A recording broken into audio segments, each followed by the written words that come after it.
Is this thing on? Are you ready, Matt? You're listening to Box Office Bingers with Matt Diaz and Ernesto Santos. Good evening, folks. We have a wonderful evening's entertainment lined up for you. We know each other. He's a friend from work. Box Office Bingers. And the only way that I know how to do it is to find you a bloody good dump. He's my friend. I don't have friends. I got family. I can do this all day. You know, if you put your mind to it, you can accomplish anything. Hello and welcome to another episode of Box Office Bingers. Ernesto, this one in particular is an exciting one. First of all, it's you and me again. Hello, how are you doing? What's going on? It's just you. Hey. Just the two of us. Ooh. We can make it if we try. Yes. We love our guests, but every now and then it's always nice to just be the two of us yet again, talking about movies. But this episode in particular is an exciting one, like I just mentioned, because we are going to be diving in to the summer blockbuster recap. We did this last year, and we had so much fun doing it that we wanted to do it again. So at least in Ernesto's and I's eyes, the summer is officially over with the release of Beetlejuice, which we had talked about last week with Esteban. So if you haven't listened to that episode, go back and listen to our review on Beetlejuice. It's not what we expected, to say the least. Yeah, I did not expect him to go so hard as he did. I know. But that's a fun conversation, so go back and listen to that episode. But right now, we feel like this is now the end of the summer blockbuster season. And just like we did last year, we are gonna go over all of the big summer movies that came out. Some that in the box office surprised us and how much money it made, as well as some that surprised us and how much it didn't make. Yeah. We got some winners in there. We also got some flops, and it's always fun to kind of look back at the summer because we reviewed most of these movies that came out over the summer. But what's interesting about it is to see where they landed now, and like aside from our initial thoughts on the movie, how was the reception on it? And if these big blockbusters looks like it's going to get a sequel, or did they make some headways? All those conversations are going to be had later into the show. But Ernesto, I almost forgot what I was going to say. But Ernesto, You forgot my name. No, I did not forget your name. Matthew, I forgot what I was going to say next. I would never forget your name. Never forget your name.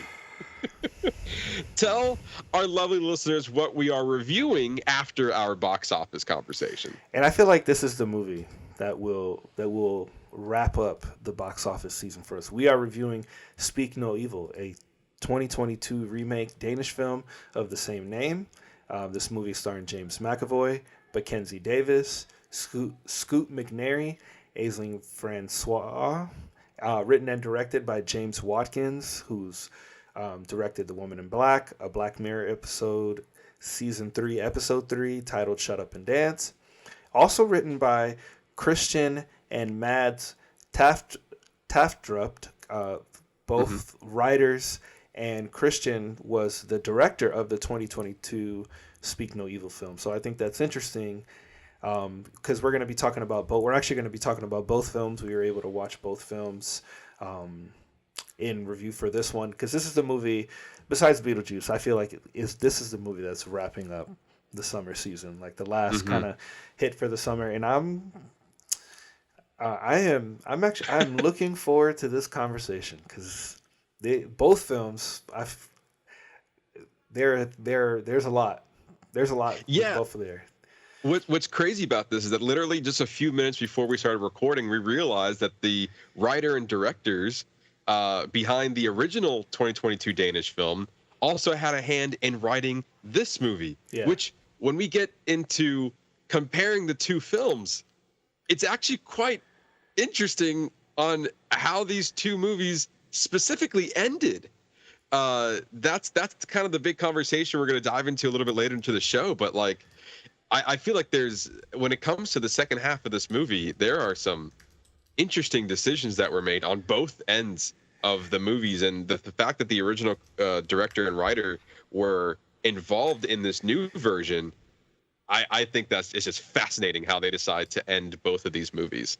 So yeah, we're going to be diving into that conversation a little bit later into the show. Like we mentioned, we're going to be diving into our box office discussion. But first, we got some news to cover. And we're going to be talking about the 2024 Emmy winners. Yes, the Emmys was just this past week. And there's a lot to discuss here.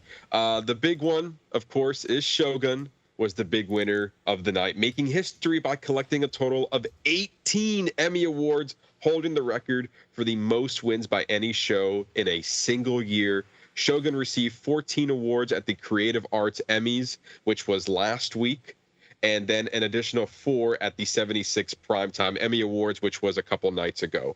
Amongst the big awards Shogun received was Best Drama, becoming the first non-English language show to win Best Drama. Shogun beat out The Crown, Fallout, The Gilded Age, The Morning Show, Mr. and Mrs. Smith, Slow Horses, and Three Body Problem.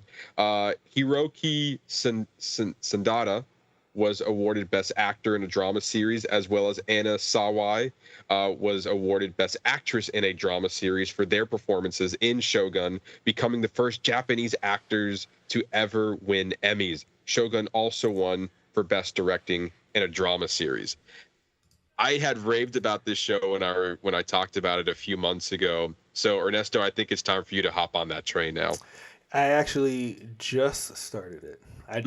Yeah. So obviously next week when we do our What You're Watching, I'm only like halfway through the first episode, and I go, wow, Yeah. I've been really sleeping on this. But I'm really happy for Hiroki because like he's a fantastic actor. He's been in so many different projects, so it's glad to see that he's finally being recognized. Yeah, and I think I want to say his name again. I think I screwed up. It's Hiroyuki, I believe. Sendata is his Yes. name. But yeah, I mean, I raved about the show when I reviewed it a couple months ago, and it's well deserving of all of the awards. It was almost for me a shoo-in. Like as I was watching it, I was like, "Oh, this is the best show on TV right now." It's just crazy. I think in some moments it is a slow burn, but I think it's like as well as winning 14 Creative Arts Awards. I mean, well deserved. This you are fully immersed into this world, no question about it. And like I said, the story may be a little slow, but I think you are rewarded by the end of it. And it was supposed to be a limited series. It was built that way. Even the creators were like, no more. And then after the show was over, with the huge praise it got, it was given a season 2. And and I'm curious to see how they're going to continue it, because they've already, in their eyes, they told their story.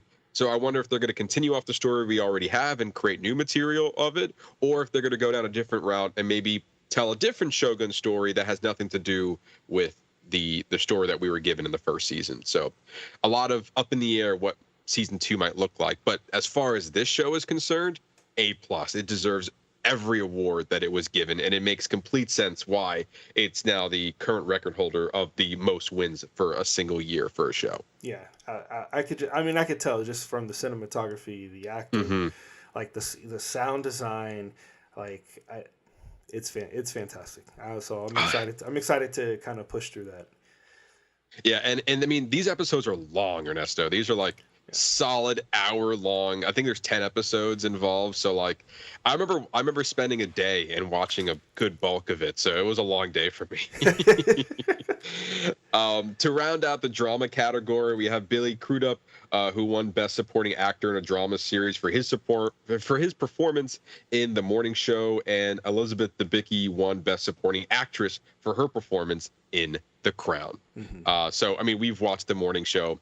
I mean, Billy Crudup is an amazing actor in that show. He's amazing. He's one of the main reasons to keep watching. Like oh my god, he's one of those actors that you're just, no matter what role he's in, you're just kind of engulfed in his delivery. For me, his delivery is everything. Just the kind of the way he just puts it out there. It's like, it's very engaging. I 100% agree. And I know that Elizabeth Debicki was playing Diane? Princess Diana? Thank you, yes. I think she was playing Princess Diana. And so, I can understand that being a very pivotal role, as well as the conclusion of the Crown series. But I still have yet to watch it yet. Same. I have hear yet to watch amazing- The Crown. I hear amazing things, but it's just every time I go to we go to start it, it's just there's just some sort of barrier to the entry for me. I don't know. Yeah. Maybe it's just not. Maybe I'm just not ready yet. I haven't even tried to start The Crown, but I've heard. I mean, it's won countless awards, and so Absolutely. like it's up there. Like it's been multiple Emmys. So I don't know. For me, the same, but for the people who do watch it and love it, good for you. Tell me why. I don't know. Yeah, it's just true. Tell me why. The Bear also made history, winning a total of a lemon. It won a lemon. It made history for winning a lemon. Let's start that over. The Bear also made history for winning a total of 11 Emmy Awards, setting a new record for the most wins in a single season for a comedy. What's funny was that it beat its own record, which was 10. That's hilarious. And then it beat it again with 11. The biggest award included Jeremy Allen White winning Best Actor in a Comedy Series, Ebon Moss-Bachrach winning Best Supporting Actor in a Comedy Series, and Liza Colon-Zayas becoming the first Latina to ever win Best Supporting Actress in a Comedy Series. The Bear also won Best Directing for a Comedy Series. The Bear is just amazing. And I think it's a little strange, like that during Jeremy Allen White's acceptance speech that they bleeped out him thanking Jesus Christ. I don't even care how you feel about religion. Like that's not even the issue here. The issue is like growing up, that's like, I felt like that was like something everybody said. You know what I mean? You know what I'm trying to say? It felt like it was a very normal thing, and then like why it just seems very strange all of a sudden that they would do that. Like even the fact that like IndieWire wrote an article about it, which I thought was really interesting. I don't know. Did you watch it live? I did not watch it live. I was working that night, so I did not watch it live. I was just seeing the highlights and like obviously the awards afterward. I did see that article pop up. I do also think it was strange to bleep that out. It's like it's not like one of the 7 words you can't say on television. That's what I'm saying. Like you know what I mean? It was just an interesting observation more than anything. Yeah, I think that was an interesting call. I do agree with you to do that. But yeah, as far as The Bear, it goes without saying this show is incredible. Like all the awards were Jeremy Allen White winning back to back, and so that's crazy. Also, Liza Zayas winning for Best Supporting Actress. Last year, it was the other actress from The Bear. I forgot her name. Because she won it, and then Ebon Moss-Bachrach was already won it again, I believe. So like The Bear and the acting categories are just killing it. I think the big question is, which I've also saw articles about, was comedy. Like, why is it in the comedy category? It's not a comedy. It's more of a drama than anything. You have like funny moments in there, but so does dramas. So I almost feel like that this is a way, like this is the category that best fits, because if you're going up against Shogun, there's no competition there. You know what I mean? True. So I don't know why put it in a comedy category, but I guess that's something that they're going to have to kind of live with at this point. But it is a comedy. It's just there is a lot of dramatic elements in it. Like, I hear the argument, but I do see it as a comedy because, like Shameless, I feel like is in the same vein. Have you ever watched it? I have not, no. Which is also starring Jeremy Allen White. Jeremy Allen White, yeah. It's a dramedy, but there are more comedic elements. They kind of balance each other out, but it still works. But the vibe still feels like a comedy. I agree. I think it belongs in the comedy category. I mean, and for Liza Colon, for her to win is an understatement, because her episode directed by Ayo Edebiri, by the way, her directorial debut, this is one of the best episodes from that season. Absolutely, hands down. Ayo, say her name again. I'm going to screw it up. Ayo Edebiri.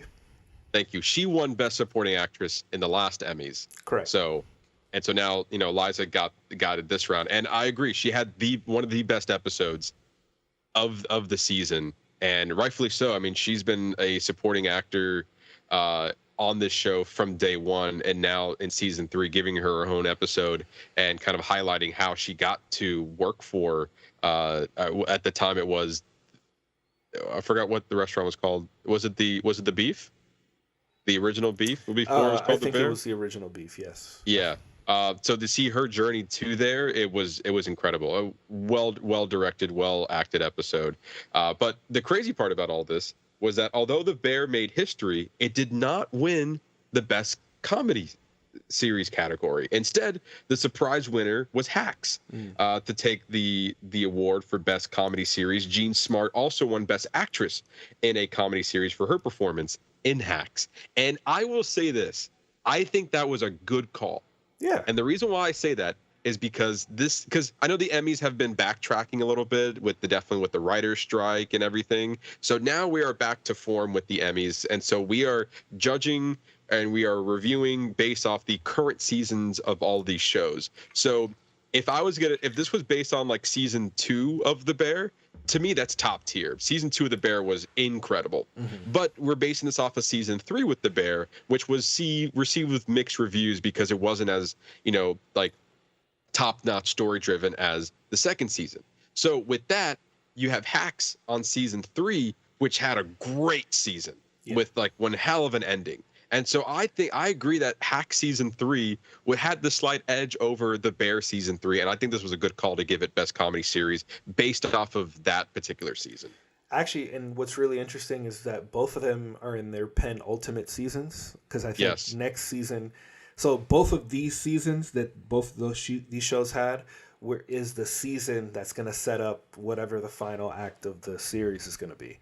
Well, so I don't know I think Hacks said they're going to go for 5 seasons. They're going for so they have 2 more seasons? Yeah. So I think the creators wanted to do 5 all along, and they just been going off of season by season. So at the end of season 3, they were given a season 4. And I think their plan always was to have 5 seasons. So with the awards that it's winning, I think it's going to get the 5th season. You think so? I think so. Because, well, I don't know. It can go either way.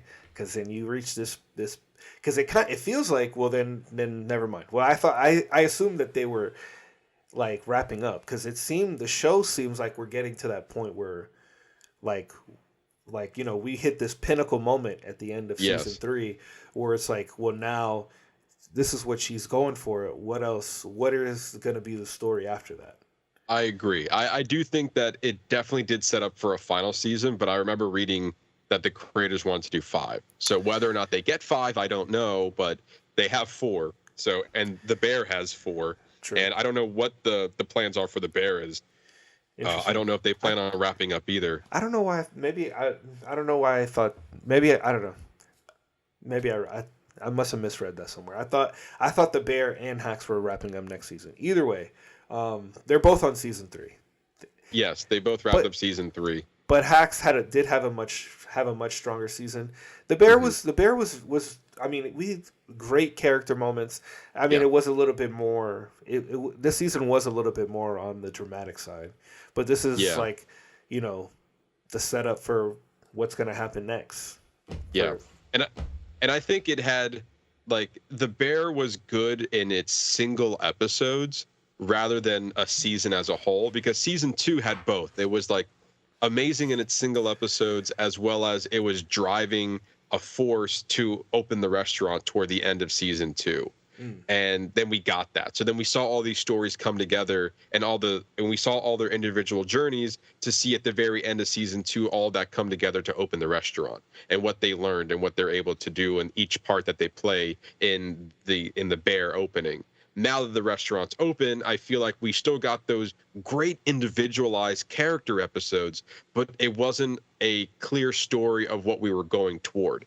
And I think part of it maybe is that story isn't finished yet, and we get more of that in season 4. So this could be like season 3 was a setup for the season 4 to be the payoff.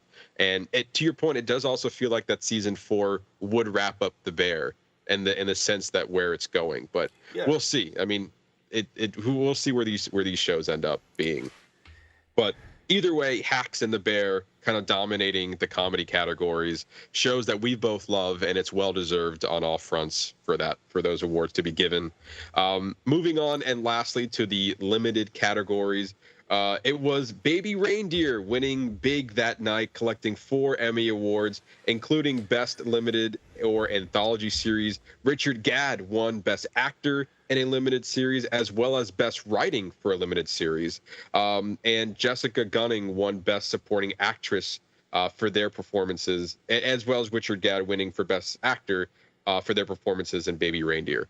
I mean, you actually recommended for me to watch this show. Yeah. I was like, this is wild. You need to watch this. Yes. And I think everyone else, it kind of was a sleeper hit. Like, I didn't even know about this. And then all of a sudden, like, you either stumbled upon it or maybe you read, like, a good review on it, and then you told me it. And all of a sudden, I see a lot of other people watching it. And it's a crazy show. Yeah. I think Netflix really pushed it. They were pushing for it because I think one week it was on their featured. And then it's one of those, like, that as soon as you click into your profile, it's the first trailer that says, hey, this is the stuff we want you to watch. Yeah. This is what we're pushing right now. And then, like, the trailer, like, right from the get hooks you. You know, This is a true story. And I mean, the show is just so divisive, especially considering, like, you watch the Netflix show and then you need to go watch the Pierce Morgan uncensored interview with the actual real woman who the story is about.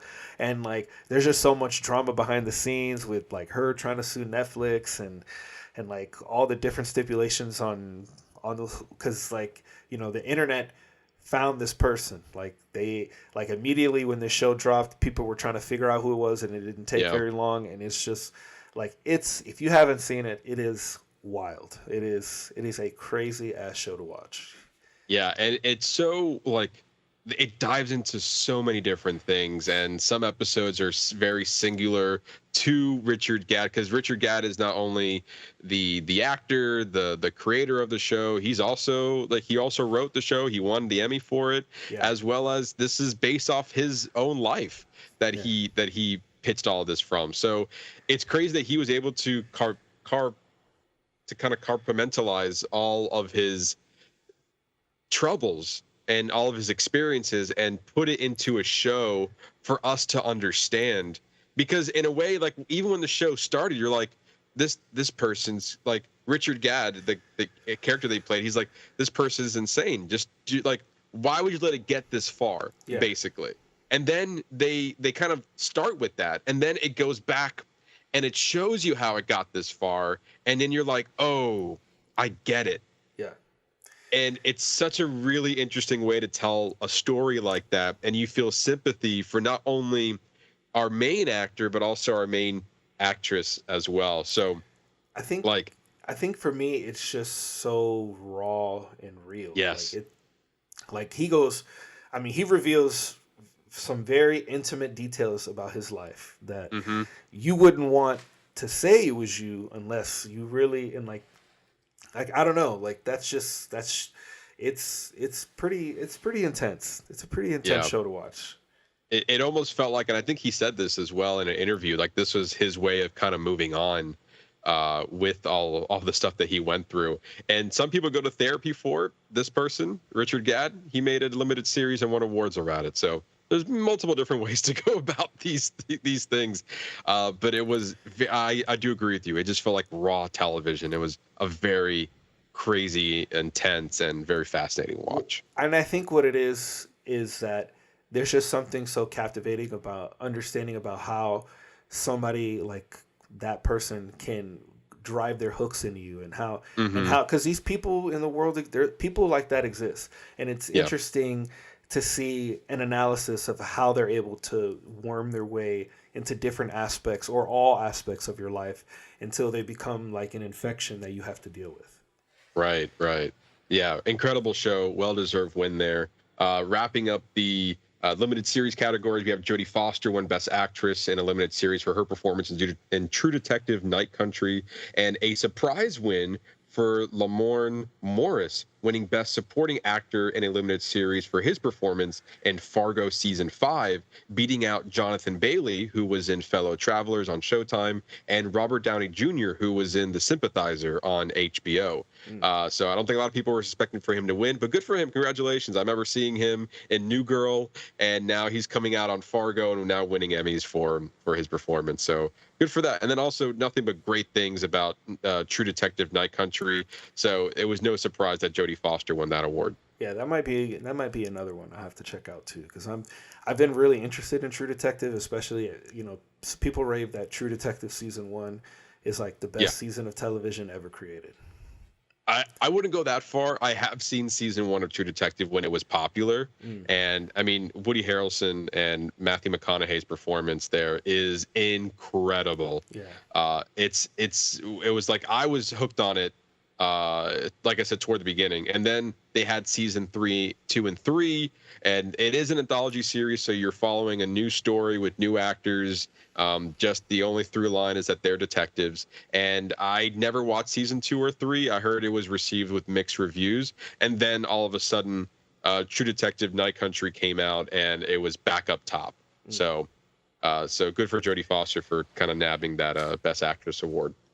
And that's it. That's all the highlights, the big wins from the 2024 Emmys. I think we're in good company, Ernesto, because we've seen pretty much the best of the best when it comes to television. Before they were awarded, before they were nominated, I do feel bad for Fallout because it was such a great season of television.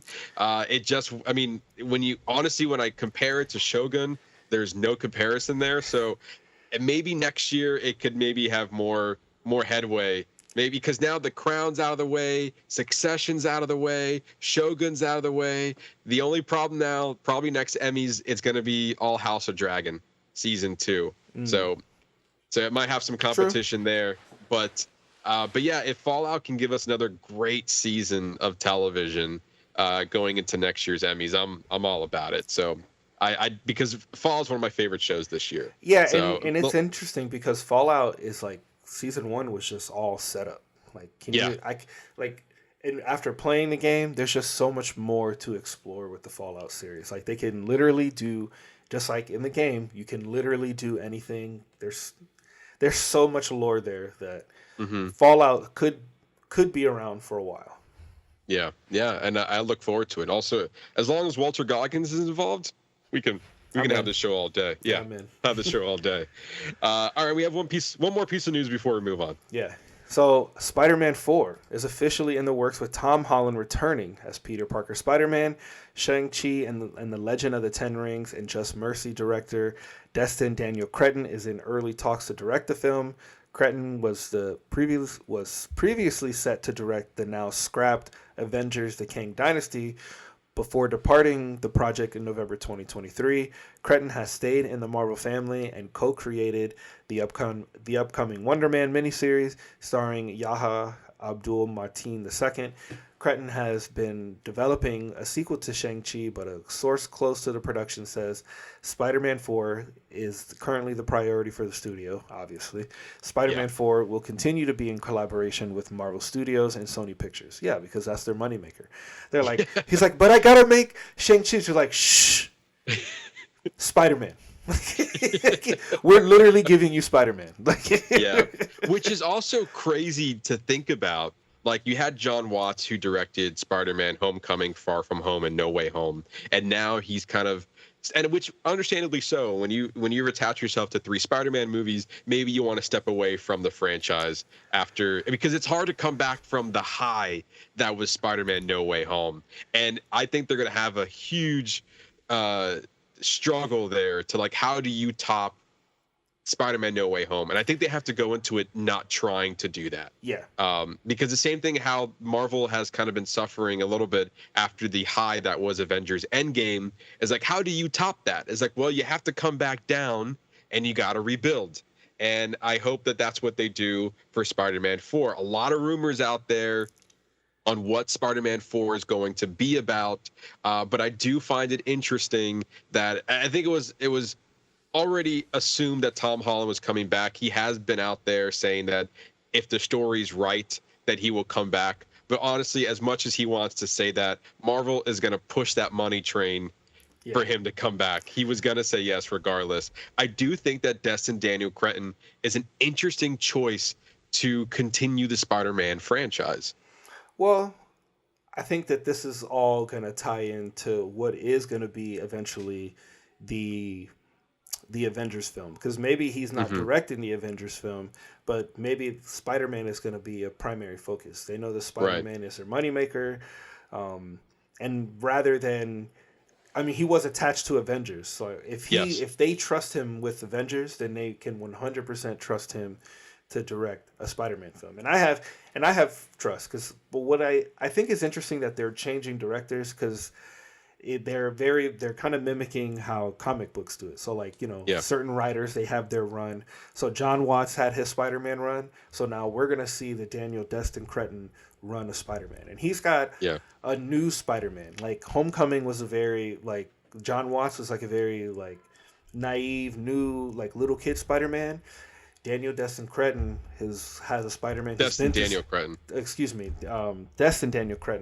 got a Spider-Man who's seen some shit. He's been through some shit. So very true. So we're gonna see a darker, more experienced Spider-Man. So I think this is great, because then we're gonna get a fresh new take on him, on the character. Yeah, and also, like, I mean, Shang-Chi and the Legend of the Ten Rings was a great film. Yeah. And we also raved about Just Mercy a few years back. This was actually earlier. On our early days of the podcast, we reviewed Just Mercy, and then we were excited to see him take on Shang-Chi, and now we're seeing his career grow in a way after a couple of years of us doing this podcast. It was kind of cool to see.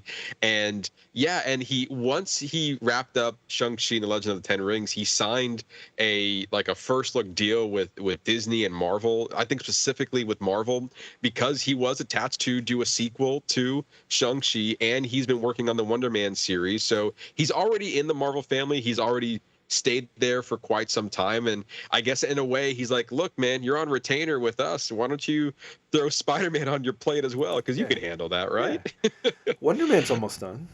Yeah, Wonder Man's almost done. We haven't seen a thing about it, but it should be almost done. Yeah.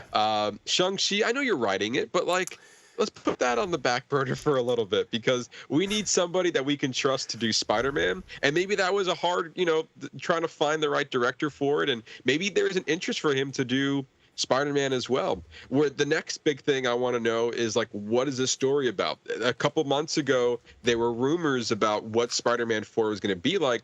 And we had Marvel Studios wanted to make a more grounded a more grounded movie that's like street level Spider-Man, where we had Sony Pictures wanted to do another big multiverse story, because that's what made them $1 billion.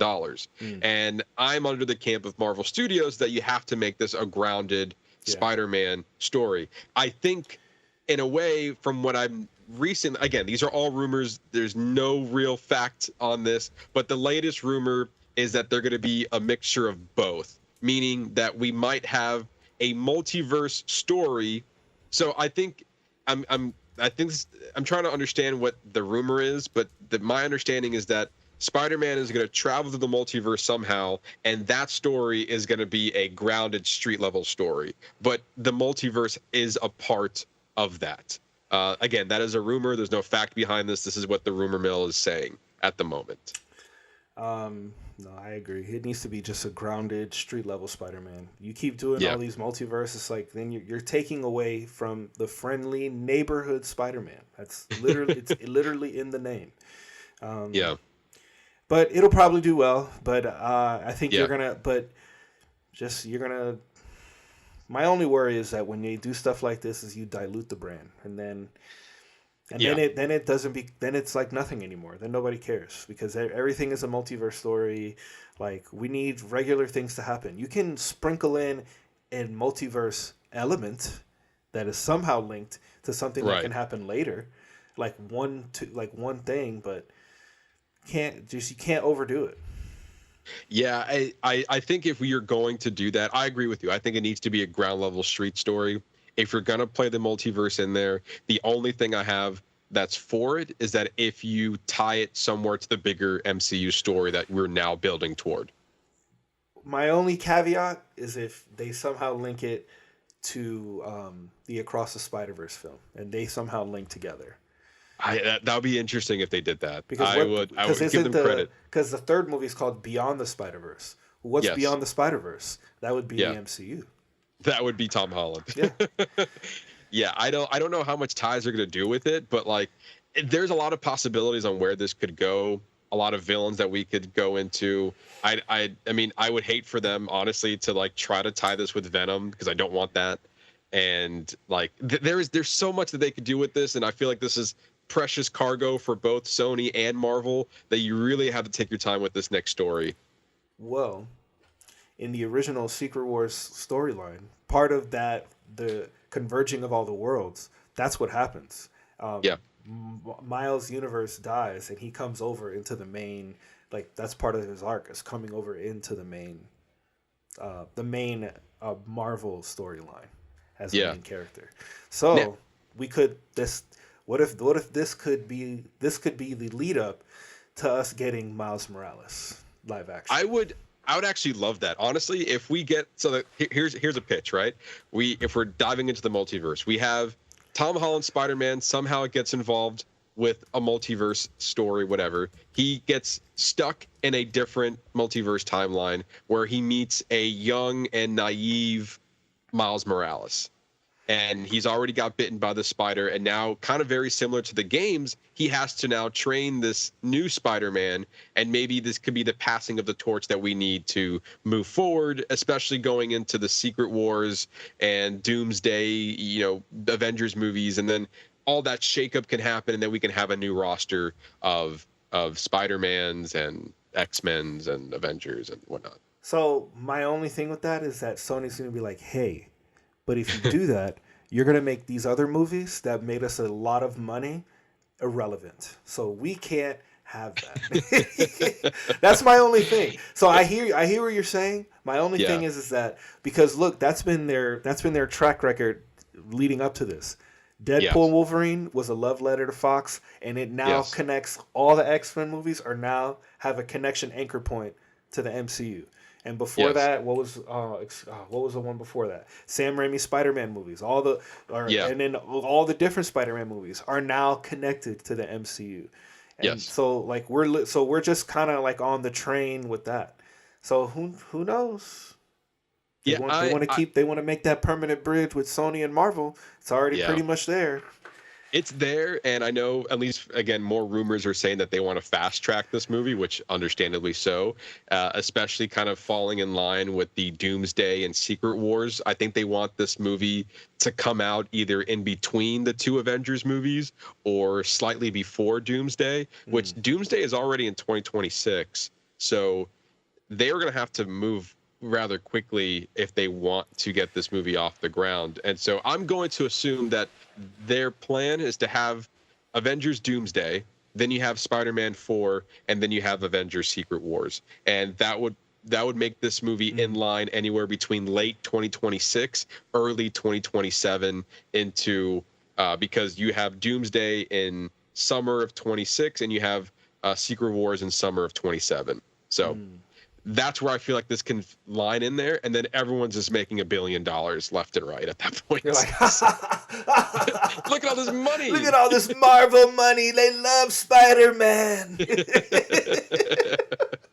So a lot of interesting stuff. Also, there's a lot of rumors floating around that Sydney Sweeney is in talks to play Black Cat in the new Spider-Man movie. We'll see. I mean, I think that's great casting. Whether that would happen or not, especially with after the downfall that was Madam Web. I don't know if she my favorite movie. I don't know if she wants to tie herself back into a Marvel movie, but maybe she's actually talking with the right people this time, because I believe that she was kind of, from my understanding, she was misled that this was going to be part of the MCU, and Madam Web was definitely not part of the MCU.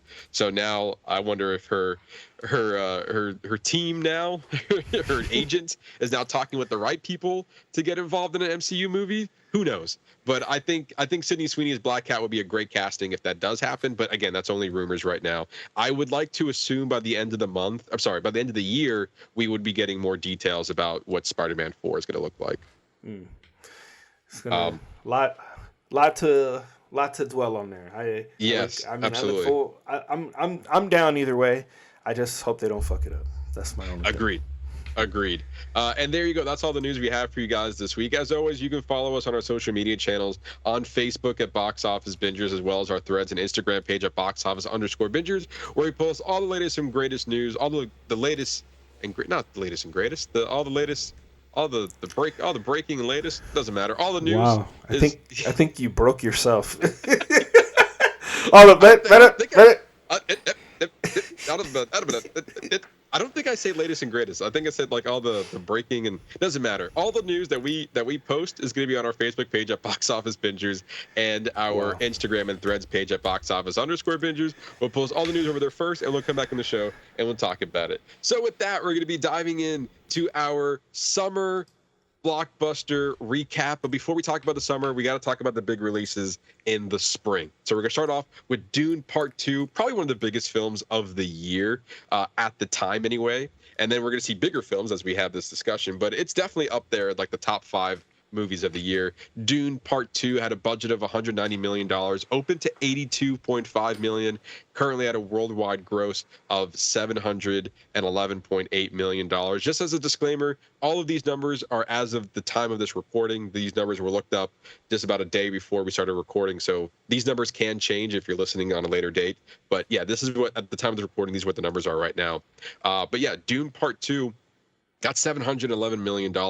And also, just as a rule of thumb, when we talk about profitability, it's said that if the movie makes 2.5 times its budget, it's in the green. That means it's making a profit when it comes to all these movies. So it's said that around most movies will spend about the same on its budget than like the budget for the movie and the marketing is roughly about the same. Mm-hmm. And sometimes it could be less, sometimes it could be more, depending on the movie. So it's always a good rule of thumb that whatever the budget is, just 2.5 times that, and then you're in the profit margin if on these total wide world, like these total grosses. So the fact that a budget of $190 million for Dune Part 2 comes out with $711 million, it's like it's close, because you're looking at about like 550, so $200 million over it won. It got the profit margin. But yeah, needless to say, I mean, Dune Part 2 was a great film. One of my favorites. It was definitely a film that was everyone was going to go see the movie. And honestly, I expected to be hit in the $1 billion range, but I guess it just didn't hit that mark, unfortunately. It did open to number 1, but then very quickly, never underestimate Kung Fu Panda, because literally in the second week of Dune Part 2, it came in at number 2, and Kung Fu Panda 4 came in at number 1. With a budget of $85 million, it opened to $57.9 million, with a worldwide gross of $548.8 million on an $85 million budget. When you ask the question, why do they keep making Kung Fu Panda movies? That's why.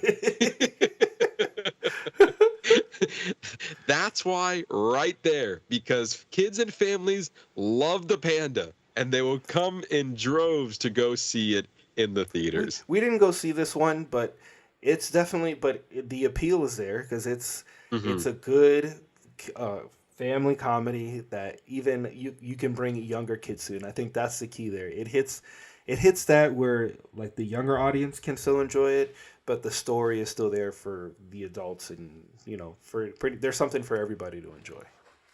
Yeah, and like also at this point, DreamWorks knows the formula of a Kung Fu Panda movie, and clearly they are still hitting audiences. And so if there's a Kung Fu Panda 5 in the works, I would not be surprised, because this is a story that doesn't seem like it needs to end, because they keep making it. And even me watching Kung Fu Panda 4, there isn't a definitive ending to the story. I mean, the story isn't all that great, but it's still fun to watch. Yeah. And if it's for the families and for the kids and they still like it, then, why not at this point? Exactly. This one was quite a surprise. Ghostbusters Frozen Empire had a budget of $100 million. Opening weekend was $45 million. A worldwide gross of $201.8 million. At a budget of $100 million, it barely doubled its profit, and it lost money coming in there. I am quite shocked that not a lot of people came to watch Ghostbusters. Yeah, and it's sad because I wanted it to be better, but I feel like the numbers are reflective on how the movie was received critically. You know, Yeah, but and it was like a go missed ahead. It was just I see Frozen Empire as a missed opportunity because newsflash, if you've seen it, Frozen Empire, you know that that's the one thing you don't get to see. You don't see any Frozen Empires. You don't, you know, that one shot that's in the trailer that got hooked to everybody, which is them in these brand new red coats on top of the building where the whole city's supposed to be frozen. Like that literally, it doesn't happen. It doesn't happen in the Yeah. movie, and that just shows you that there's more of that movie that's out there. There's a different version of Yeah. that movie somewhere. So I see it as a missed opportunity, but I mean it's cool. I mean the set designs were cool. Some of the monsters were cool to look at. It was fun. Yeah, I wonder if the studio is looking at these box office returns and are like, do people even want more Ghostbusters? And I think it's weird because it's a household name in my opinion, but yet people didn't come in droves to see it. It's currently on Netflix if you want to watch it. So maybe more people are just willing to watch it at home than they were to go to the theater. Yeah. But I'm curious to see the streaming numbers to see if it hit a lot of people, or maybe like the VOD numbers when people were renting it before it hit the streaming service. But I am a little bit shocked that this number isn't high and is actually in the red now. And I think, I believe this is Sony, so they're going to have a conversation to be had if they want to continue making these movies, even though because they had such a great return with Afterlife. I loved Afterlife. Yeah.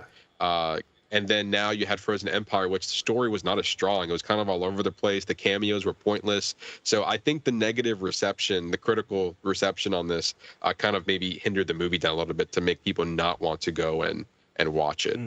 Yeah, agreed. And then lastly, with wrapping up the spring blockbuster recap, we have Godzilla X Kong, The New Empire. With a budget of $135 million, it opened to $80 million and had a worldwide gross of $567.6 million. I think this is a great comeback for Godzilla versus Kong because that movie opened in the midst of the pandemic. So I don't think it was able to get the financial success that it was looking for, but it was still big for the numbers that it was getting during the pandemic. And now you see what the full potential it has. And it was a fun movie. And I think opening to $80 million, very close to like Dune Part 2 numbers. It was like just shy of its opening weekend. And it made more money than I was expecting, I guess I should say. And maybe on the international market, it did very well. But yeah, people still want to see Godzilla versus Kong. That is evident there. People love CGI monster films. Like doesn't matter how pointless the story is. Like it's a good turn your brain off and watch movie. Like if you just want to turn your brain off and watch some monsters fight it out, then that's the movie you watch. And there's nothing wrong with that. And also, there's nothing wrong with that. And I also think that's with certain movies. I mean, even comparing it to Ghostbusters, Godzilla X Kong feels like a movie you have to watch in the theater. Yeah. And I think that's the big thing there is that if people feel like they need to experience this on the big screen, they will come out and watch it on the big screen. For example, Ghostbusters Frozen Empire, maybe they didn't feel the need to watch it on the big screen. Nothing there was appealing to them, but two big monsters fighting it out with other big monsters. Oh yeah, I got to see that on the big screen. Yeah, Frozen Empire probably would have worked better either as a miniseries or just a movie like a Netflix film or a streaming movie. But yeah, I think Godzilla X Kong, The New Empire did very well for itself, and we're already getting a sequel. Adam Wingard already said that he was not coming back, and they have a new director going into it. They're fast tracking another sequel to this, so we're getting more out of this for sure. They want more of that money. They want more of that money. All right, so now we're going to be diving in and talking about the movies that came out this summer, starting at the first weekend of May, and the first movie we have is The Fall Guy. Okay. Budget of $125 million, projected open of $30 to $40 million, opening weekend $27.7 million, and a worldwide gross of $180.9 million. So clearly, kind of not seen as a success, but I think it was a fun movie. It was fun. Like it looks like it cost a lot. I mean, the amount of stunts they did, production. I mean, it was just production heavy, but it was a fun movie to kind of start off the summer season.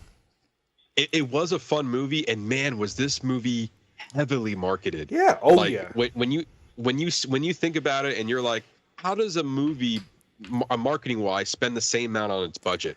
This movie 100% spent the budget, if not more, on the marketing. This movie was advertised everywhere. They were like, we have Ryan Gosling from Barbie. We have Emily Blunt from Oppenheimer. This movie is Barbenheimer. Like, they were heavily promoting that this is an action-packed movie star movie. Universal put a lot of money into this, and it's quite surprising that when you look at the projected opening, on the high end, it was $40 million. And it didn't even reach the low end, which was 30. It opened at 27.7 million, which is awful when you see the budget at 125 million. Yes. I'm actually surprised against that opening that the total worldwide gross was even 180 when you think of it that way. That's still really low. It's all about the budget, though. Yeah. We talked about this last year. Like, 180 is a great worldwide gross if your budget was like 50 million. Yeah. But it's not. Your budget was 125.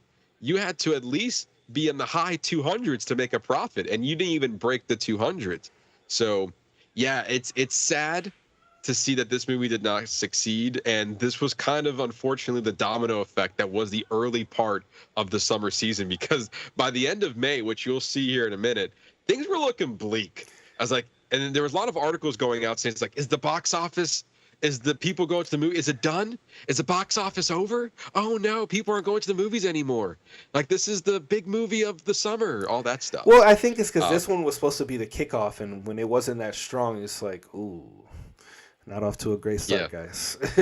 No, it really wasn't. Now you can watch the extended version of The Fall Guy on Peacock, which I feel like a lot of people probably drove to Peacock to probably watch this movie. But for what it's worth, like you said, it was a fun movie to watch in the theater. It had kind of paying homage to the action stunt workers that you've seen in countless of action films. And so, like, you can feel that love letter there, especially coming from the director who has his own history as being a stunt worker and a stunt actor. So, like, it's all there. It just, for some reason, didn't resonate with audiences to go see it in the theater. True. Moving on to our next film, Kingdom of the Planet of the Apes, with a budget of $160 million. Projected opening was around 50 to 55 million. Opening weekend hit above that at 58.4 million, with a total wide world gross of $397.3 million. So we're kind of breaking even on this one. Yeah, I enjoyed it. I thought this was a great film. But it's another one. I mean, obviously, with the CGI creation of the monsters, it was an expensive movie to make. But at least that it broke even, or it hit its close to its number that it needed to. Yeah, I just did quick math here. It needed to make $400 million to break even. Just shy. So just shy of it, and it's already available to stream on Hulu. So I don't think it's going to be making any more money in the box office. So I think because this movie was from 20th Century Studios, owned by Disney, I think they put a lot of money definitely into the CGI. I mean, these apes looked incredible. Something that this franchise is known for, to kind of top-notch CGI. And I kind of like, sometimes they're nominated for best visual effects at the Oscars, and I hope to see this again come next Oscar season. I don't know if it will, because this movie came out in like early in the summer, so I don't know if this movie will be in their brains usually gets by forgotten. then. It usually does get forgotten, but I enjoyed this movie. I think this was a solid sequel to the trilogy that was The Planet of the Apes, and a good restart for the franchise. But with it breaking even, I don't know if they're going to invest more money into it, even though we kind of got a little bit of a cliffhanger at the end of this movie. True. It would be. I am hopeful. I would love to see this franchise continue. So. Yeah, same here. But yeah, it's kind of shocking to see that, like, it just kind of broke even. It didn't make headways when it came to the box office numbers, but still a solid movie. And I mean, it came in over the projected margins. So, but yeah, maybe one of the situations where I feel like enough people went to go see this movie, but not as much as that maybe they were anticipating. Sure. And also, again, we're coming off of like the very somber blockbuster a season right now, where at this point, it definitely felt like a lot of people weren't going to the theaters. And again, right now you can watch this movie on Hulu. So maybe the Hulu numbers were better than what they were expecting there. But yeah, either way, solid movie. At least it broke even. Still opens the door for a sequel if they want to make one. Maybe they can reduce the budget a little bit on it. Yeah, maybe not just use it as much. I don't know, but something that's kind of unavoidable, having exactly. All right, moving on to If. Budget of $110 million. Projected opening was $40 million. Opening weekend, $33.7 million. Worldwide gross, $190 million. So clearly not a success. And I think it's streaming on Peacock as well. Paramount Plus. Paramount Plus. Yeah. I didn't catch this one. You watched this one, and you did not have good things to say. I did not. No, this was actually like the first big disappointment that I had from John Krasinski. He came out of the gate with A Quiet Place Part 1 and 2, and he was like just very similar to Jordan Peele. He was the next horror guy coming from a comedy background. All of a sudden, the director's chair, making one hell of a horror film, and then outside of A Quiet Place 1 and 2, he did If, and I was like, oh, this is a children's movie. Like, okay, I wasn't expecting this, but maybe he has something to say. And then you watch the movie and you're like, nope, not much to say about it at all. The story was his biggest deficit, as well as the casting. This movie felt more emotional than it was fun. And I feel like they were trying to give you deep themes, but it's almost like the movie was telling you should feel emotion here. And I was like, I do not. I'm sorry, I'm not there. Ryan Reynolds was an interesting choice to be in this movie as well. It definitely looks like John Krasinski was able to get all his friends involved. The main purple imaginary friend is Steve Carell. We also have Emily Blunt and a whole bunch of other voice actors involved here. And yeah, the movie just didn't land for me. And I think the negative reception was ultimately this movie's downfall. The movie needed to make $275 million to make a profit. And clearly with 190, it did not. And this was another flop of the summer that, again, 3 weeks in, the numbers aren't looking great, and this is where all the articles were coming in of like, oh no, the box office is ruined now. And yeah, coming in a lot under than what the projections were, like a good 7 million under of what the projected opening was. And again, it's these high budgets that like these studios make a gamble on, like, oh, we have John Krasinski, we have Ryan Reynolds, we have Steve Carell. This is going to drive people to go to the theater. And I think in a way we're kind of past big names at this point. Yeah. Big names and big franchise recognition is not going to get us there. You have to bring something new to the table to get people invested into wanting to see this movie on the big screen. I ended up seeing this movie in theaters because I had a free afternoon, and I looked at my options of like, well, I guess If it is, because. But like otherwise, I probably would have waited to see this movie on Paramount Plus, and not because I thought the movie was good, it's mainly because I respected John Krasinski as a director, and I wanted to see what he had to offer. Because based off the trailer, I was not about this movie. So yeah, a little bit disappointed of this film, and clearly the audience were not about the movie either. Yeah. Moving on to another unfortunate flop in the box office, Furiosa, a Mad Max saga with a budget of $168 million. It was projected to open in the $40 to $50 million range. Ended up opening weekend, $26.3 million. Woof, that is rough. That is a rough opening. Had a worldwide gross of $172.7 million. Just barely made back his budget. Like, that's just a budget. And if you wanted to like make it in the profit margin, this movie had to make $420 million, and it was not even close to that. Ernesto, what happened to Furiosa? I don't know. I mean, looking back at it now, I mean, it was fine. It was a fine movie. Like, yeah, but you kind of have to be all in on the Mad Max. I guess maybe people are not for it anymore. I don't know. Like, it doesn't match. Maybe it doesn't match up. It didn't really match up to the Fury Road, and it kind of didn't. I mean, there was a lot of cool production wise. There's a lot of cool things to appreciate about this movie. Just all the practical effects and the car chases and everything that went into making the film. But as far as the story, it was fine. Like, but nothing Nothing crazy. Like another movie that probably could have went straight to streaming. Yeah, honestly, it just for me, even looking at the trailer and everything about it, it's like this is a movie I felt like that. Why are we telling the story? Because we kind of got this story already in Mad Max. This is just a 2-hour version of a 5-minute version we got in Mad Max. We already got, like, we heard Charlize Theron tell her version of it, and then now we got to see a 2-hour version of what the short story she told in Fury Road. So, like, for me, I didn't get anything new out of this movie as I was watching it. And it was still really cool to be back in the world and get to see those car chases and the practical effects that were used. And maybe they were kind of honing in on household names like Anya Taylor-Joy and Chris Hemsworth. Probably. But clearly that was not, again, star power is not driving people to go to the movies anymore. And I mean, it's a rough 26.3 million opening. Like, that opened, I think, the least amount so far. Like, If opened at 33, Kingdom of Planet of the Apes opened at 58. Even The Fall Guy opened at 27. Like, 26, and from a recognizable franchise, that's just rough to see there. Yeah. That's quite shocking. Now this movie's available on Max if you want to watch it, but man, what a, like, I feel like, and also it had great critical reception. Like, it was reviewed very favorably. Yeah. But for some reason did not connect with the audience to go watch this movie. So quite shocking there. And now we are one movie away from ending May, and we have not got any. This is where the concern comes in. You're like, I don't think people are going to go to the movies at all.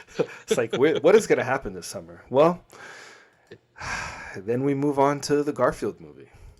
Yeah. Budget of $60 million. Projected open of 35. Opened at 24 million. Total worldwide gross of 257.2 million. So how much, Matt? How much did it need to make? It needed to make 150 million to be in the profit margin. So it was a profit, but it's, what is it?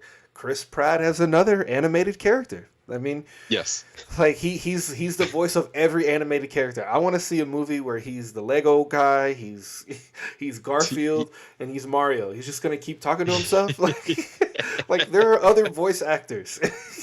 Yeah. What was funny is that even if you remember the Chip and Dale Rescue Rangers movie, I forgot what the movie, I forgot the official title, but it was the live action Chip and Dale movie, and they had a scene that had all of the Seth Rogen animated characters in one, and it was just like you saw Pumbaa, you saw the blob from Monsters vs. Aliens. Yeah. There was a whole bunch of other ones in there, and that's kind of the scene you just described. Eventually someone's gonna make a parody of Garfield, Lego, and Mario all together in one room just having a conversation.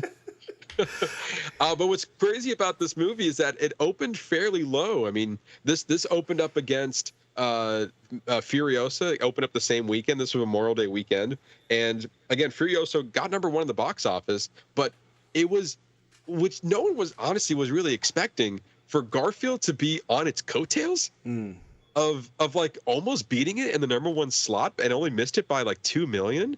But again, look at the budget. $60 million. Yeah, the opening weekend wasn't that great, but look at its staying power. Yeah. 257 million. Like, nowhere close for Furiosa to get those numbers. Yeah, but this is a moneymaker for the summer. A good a good movie for the kids. You can take pretty much like the littles all the way up to adults. Yeah, but obviously, absolutely. I mean, whether the movie's how enjoyable it is yet to be seen, because I have yet to see it. But movies like this, they always typically do well during the summer. Yes, and rightfully so. I mean, the last movie we had talked about was Kung Fu Panda 4. Mm-hmm. So there is still a hole on the family market on which movie to go take your kids to go see next. Mm-hmm. And Garfield fit that bill quite nicely. Yep. Instead of going to see If, which maybe some people went to go, some brought their kids to see. Instead, they waited out for Garfield, which is more of a household name, which makes a lot of sense. And again, the staying power during the summer for you to watch this movie. And good. Well, no, I was just gonna say, that's the difference is when you have that mixed animation as opposed to fully animated. Like you're gonna hit you hit a much younger audience if you go fully animated. So they're able to scoop up way more than If ever probably would have gotten. That's very true. And also with a modest budget of $60 million, like, again, you need to make 150 to be in the green, and it made $100 million more than that. Yeah. So, yeah, if a sequel comes about, It probably will. this is the reason why. Yeah. Chris Pratt may be a cat yet again. He might do it. It probably will. But it's kind of crazy. It's kind of crazy for me because this movie kind of just fell to the wayside. The trailer looked silly. The reviews weren't that impressive either. I didn't even bother watching this movie yet. Here we are, it's making big waves this summer, yet no one's talking about it. Yeah. So people went to go see Garfield, and either whether you enjoyed it or not, it made money. So there you go. So now we're ending the May movies. We're diving into the June movies, and now we have Bad Boys Ride or Die with a budget of $100 million. It was projected to open at $40 million. Opening weekend was much higher at $56.5 million, with a total wide world gross of $403.6 million. It needed to make $250 million to be in the profit margin. It made an additional $150 million in the green. For people who are done with this franchise, they are not. They came in droves to go watch this movie in the box office, which is crazy because I heard very little about this movie when it came out and even afterward. Yeah, but when you saw it, you raved about it, and me and Hannah, we went to go see it. It was good. It was a good movie. It was better than the last Bad Boys movie for sure. It definitely was, and it felt very like, I feel like they were able to find its audience. Mm-hmm. And in a way, it's like that Fast audience that's like, okay, if you don't have Fast and Furious out in theaters right now, here is the next best thing. And the charisma between Will Smith and Martin Lawrence, and also tying it in with the other films in the franchise, it worked. It's a fun movie. It has your action, it has your comedy. It works really well, and the story was pretty solid as well. Like I was quite surprised at how much I enjoyed this movie, and Reggie is still number one. He is killing it in these movies. He absolutely is. And it's, for me, it's kind of like the sleeper hit of the summer, because not a lot of people were talking about it, yet a lot of people went to go see it specifically in the theaters. Like, say what you want about Will Smith and his current actions that happened at the Oscars and like the decline that he had over the past few years, people came to go see him in the theater. As well as Martin Lawrence and this franchise. And like I said, it needed to make 250 to be in the green. It's made $403 million worldwide. So like this honestly was the movie that kind of set the tone for the rest of the box office, because this was the articles that were around this movie was like, at the time when it opened, it was like, this reignited the box office that was the May slump. That's true. And it absolutely was, because it was just a setup for all the other great movies that came out for the rest of the summer. Exactly. Moving to one of the biggest of the summer is Inside Out 2. Mm-hmm. Budget of $200 million, projected open of $80 to $90 million, opening weekend $154.2 million, total worldwide gross $1.67 billion that's with a B. Yes. But this movie was a fantastic. It's clearly like one of the biggest movie of the summer. Like one of the biggest. I think it's the biggest animated opening of all time for Pixar and for Disney. I mean, the movie is absolutely fantastic. It's a great film. I don't know. We raved about it when we reviewed about it. We raved about it. There's so much to appreciate there. Like, this was Pixar's back to true form. I'm excited to see what they come out with next whenever they do Inside Out 3. Because for me, this one is better than the first one. Yeah, it's definitely up there as far as some of the best animated movies ever. I'm trying to quickly look up the numbers that it had. Yeah, okay, so it opened, like you said, no, that was week 2. Trying to find week 1 numbers. Here we go. It was the biggest opening of 2024, the second biggest opening in Pixar's history, and then eventually has become the highest grossing animated film in history, beating out Frozen 2. I mean, $1.6 billion. Frozen had collected 1.4 billion, and this movie has now made 200 million more than that in its run, which is insane. To say that this movie was a huge comeback for Pixar is an understatement.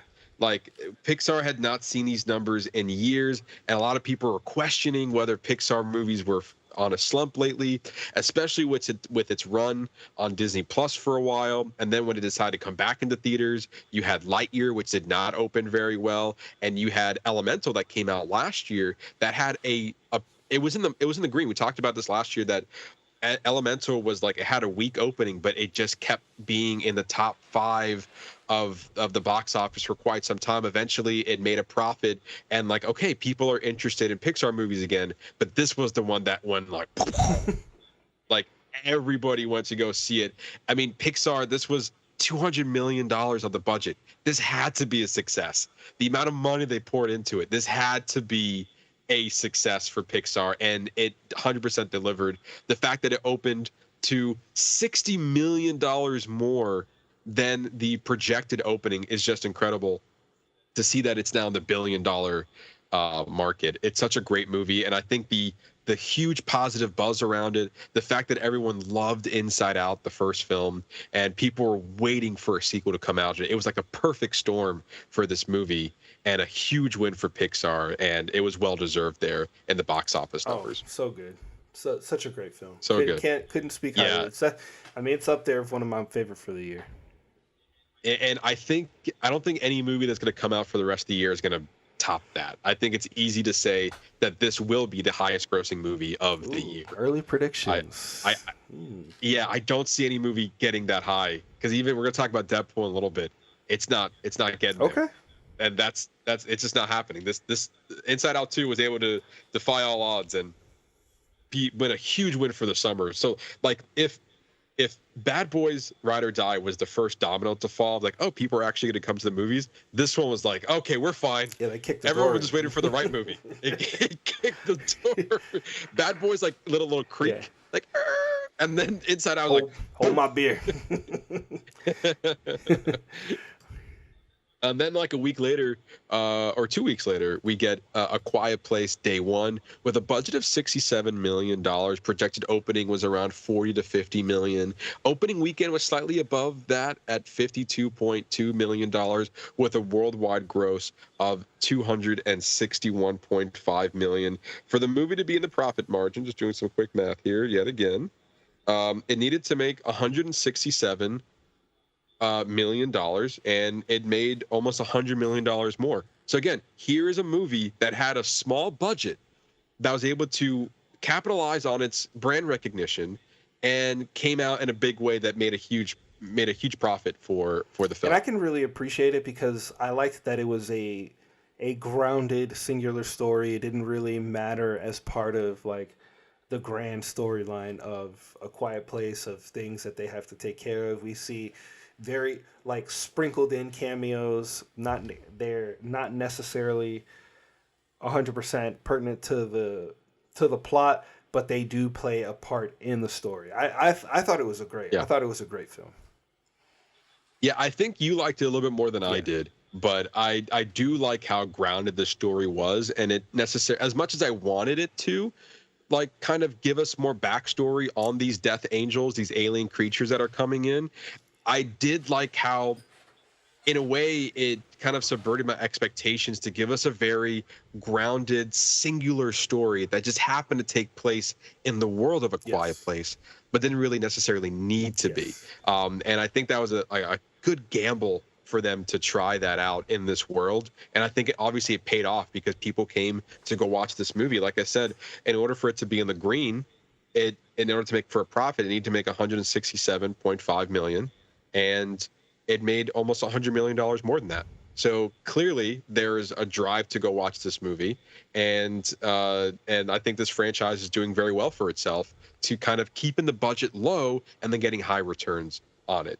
And we're already in the works of A Quiet Place 3 that we know it's coming out, and potentially another spinoff. I don't know for sure, but I think this another spinoff is also coming together. So this franchise isn't going anywhere. And so even though John Krasinski did not directed this film, and instead had kind of a flop earlier with Paramount. The franchise that he built was a good one for sure, and this movie is now available to watch on Paramount Plus as well. So then we move on. I think. Wait, you have the next one? I think you got this. Oh no, I have this one. We have Horizon, Kevin Costner's film that he self-produced. He put his own money to make this movie. Yeah. Horizon, an American Saga, Chapter 1. I believe isn't it like 3 or 4? It's like 3 or 4 movies they got to make. It was I think 4 chapters that he planned, but the first 2 were already made. Right. That's right. So a budget of $100 million, projected open of 10 to 15. It actually opened higher than expected. It made 11, but worldwide gross was 35 million. So that's not good. Not great. And this movie, I haven't watched it, but I saw the runtime. It's like 3 hours long. That's that's rough. There's a lot to discuss here. This is a movie I had no interest of watching. And I think Kevin Costner made a big gamble on himself, as well as the market that he was able to grow with Yellowstone. True. Right? Yeah. Kevin Costner was in Yellowstone, right? Yeah, and I 100% get the appeal. Like, you see that everybody from Yellowstone, and to be honest, I was interested because he's fantastic in Yellowstone. And I don't know, maybe that character just didn't translate to whatever story he was trying to tell. Yeah, and I think it was a kind of a bold move to kind of bring this movie into the summer lineup because, like, you're going up against Inside Out 2 and A Quiet Place Day 1. The next week, you're also sandwiched in between Despicable Me 4 and Twisters that was coming later that year. So you brought yourself toward the end of June where everyone went to go see the movies that they were recognizable. And then Kevin Costner was like, you know what? People are going to want to see a Western because that's not what's on the theaters right now, which is true. It isn't. But also, nobody cared to want to sit in the theater for 3 hours to watch chapter 1 of your Western story. And it's sad because $35 million on a worldwide gross, it left the theater making $35 million. I mean, to say the least, this movie wasn't even close to making back its budget, let alone if you're in the it needs to be 250 to make a profit. And who knows because what I couldn't find out was if this was the budget for the 2 movies. I'm going to say it wasn't. Because I think this was $100 million to make this movie and then another chunk of change to make the sequel, which this movie, Chapter 1, was released in June. And then with Chapter 2 was going to release in August.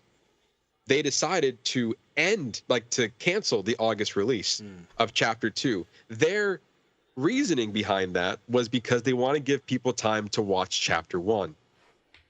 You look at those numbers and you're like, that's the reason you're going with? So people can have time to watch Chapter 1? I don't think so. I think that they were going to be losing money if they decided to push this movie into theaters, the sequel anyway, it's Chapter 2.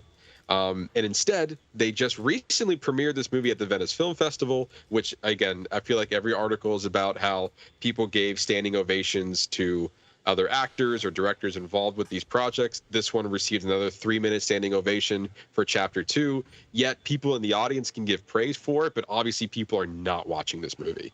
And also very quickly, Horizon American Saga Chapter 1 is available to stream on Max right now. So it was very quickly went from theaters to out of theaters to pulling the sequel to putting the first movie on Max. All of this just seemed like, unfortunately for Kevin Costner, a gamble that just didn't pay off. And this is kind of like one of those sad Hollywood stories that, like, you bet it on yourself, but unfortunately the audience did not want to watch this movie. Yeah, I don't know. I was interested because, we're big Yellowstone fans, and I don't know. When I saw those numbers, I was like, maybe I won't go see this movie. I felt like it would have done better if it had been released in the fall or maybe the winter. When people are trying to escape the cold and they need something to go watch in the theaters, like when you're not up against so many other heavy hitters, probably would have had room to do better. Yeah, honestly, I think also the budget, it's a real killer there. I mean, you have $100 million. You could have maybe done a Western at a modest 50.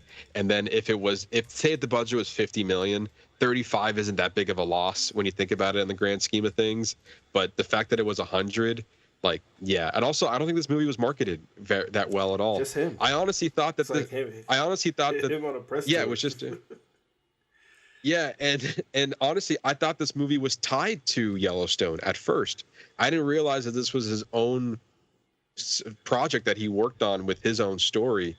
And so I think if it was tied to Yellowstone, then I think it might have done a little bit better because you have that fan base coming to go watch that in the theaters. I didn't realize that this was not part of that universe. It's like, oh, a Western must be part of Yellowstone. And it's like, oh, this is just an original Western from Kevin Costner. That's a different story. True. Very, very true. But yeah, kind of a sad story coming out of the summer this season with Horizon. But moving over to more of a modest successful story, I would say. Now, these numbers are over the 5-day holiday weekend. This opened on 4th of July weekend. So Despicable Me 4 came out on a Wednesday. So these are the numbers that you're seeing here. Had a budget of $100 million. It was projected to open at 125 million. Opening weekend was 122.6 million, so right on the higher end of their predictions, with a worldwide gross of $940.6 million. In order for this movie to make a profit, it needed to be 250 million, and it succeeded that and then some. Again, for those who are asking, why do they keep making Despicable Me movies and these Minion movies? This is why. That's why. Yeah. Because it made almost $1 billion, people. That's why they keep making these movies, because people cannot get enough of these. We took the kids to go see it. It was great. It was a good movie. It was fun. Yeah, it was fun. Like, they do an 80s rendition of a song, and like my kids, they still sing it. They sing it like to now. Like, you know, it's just a fun movie. Like it's another one, fully animated. It translates to most audiences, including families with little children trying to escape the heat. That's like the real key. What can I do with my kids that's inside for a few hours that'll keep them entertained? Guess what? Little kids love Minions. My kids love Minions. Mm-hmm. So I get it. I mean, needless to say, I mean, it kind of coming off the high of Inside Out 2, and a lot of families went to go see it. Now that a few weeks later, you have another film that you can go take your kids to go see. And it makes complete sense. Also, this franchise has a track record of being in the high profit margins. Like, I think the first movie made anywhere between 600 to 700 millions. The sequel was in the 900 millions. Despicable Me 3 was in the billion. It made $1 billion. And again, now we have a fourth film, and we're not even talking about the two Minion movies. This is the sixth film on the franchise, and it's still coming out with these numbers. It's easy to say that people love this franchise. I have yet to see Despicable Me 4. I will probably see it when it hits Peacock, when it hits streaming services, because I wasn't like too jazzed up about it. Also, I was reading that the story was kind of all over the place. It was kind of told in like, you have like these mini stories in a bigger story instead, but ultimately you can't argue with those numbers.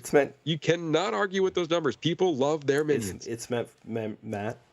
This is a movie that's meant for children. Meant for children. Okay, so just remember that when you go in there to go watch it. Okay, all right. As long as you know that. Yes, I know I would like be from I like the first Despicable Me, and I like the sequel. Honestly, from 3 forward, doesn't care. I don't. this movie's not for me anymore. Like, it's a franchise that you found your audience, and your audience is a younger audience, and it sells. So who am I to say anything about it? This movie's clearly not meant for me. It's meant for the kids. You know, a movie's not meant for children. That would be Long Legs. The next movie we're going to talk about, a movie I didn't see, the horror film Long Legs. Budget was under 10 million. Projected opening was supposed to be between 10 to 15 million. Opening weekend did better than expected at 22 million. So already in the profit margin. Worldwide gross of 104.1 million. So this is a great example of a movie that's kept a very low budget so that they can yield a much higher return. And they have look at the return on this. So this is crazy. This is a fantastic summer blockbuster. I've never seen it. I've heard nothing but good things. I've heard mixed. Like, either people love it or hate it. But Yeah, I've also heard mixed reviews on this. I don't think I would watch it. I made that decision. I was like, I saw the trailer, I saw the reviews. I was like, I don't. Yeah, I think I'm not gonna.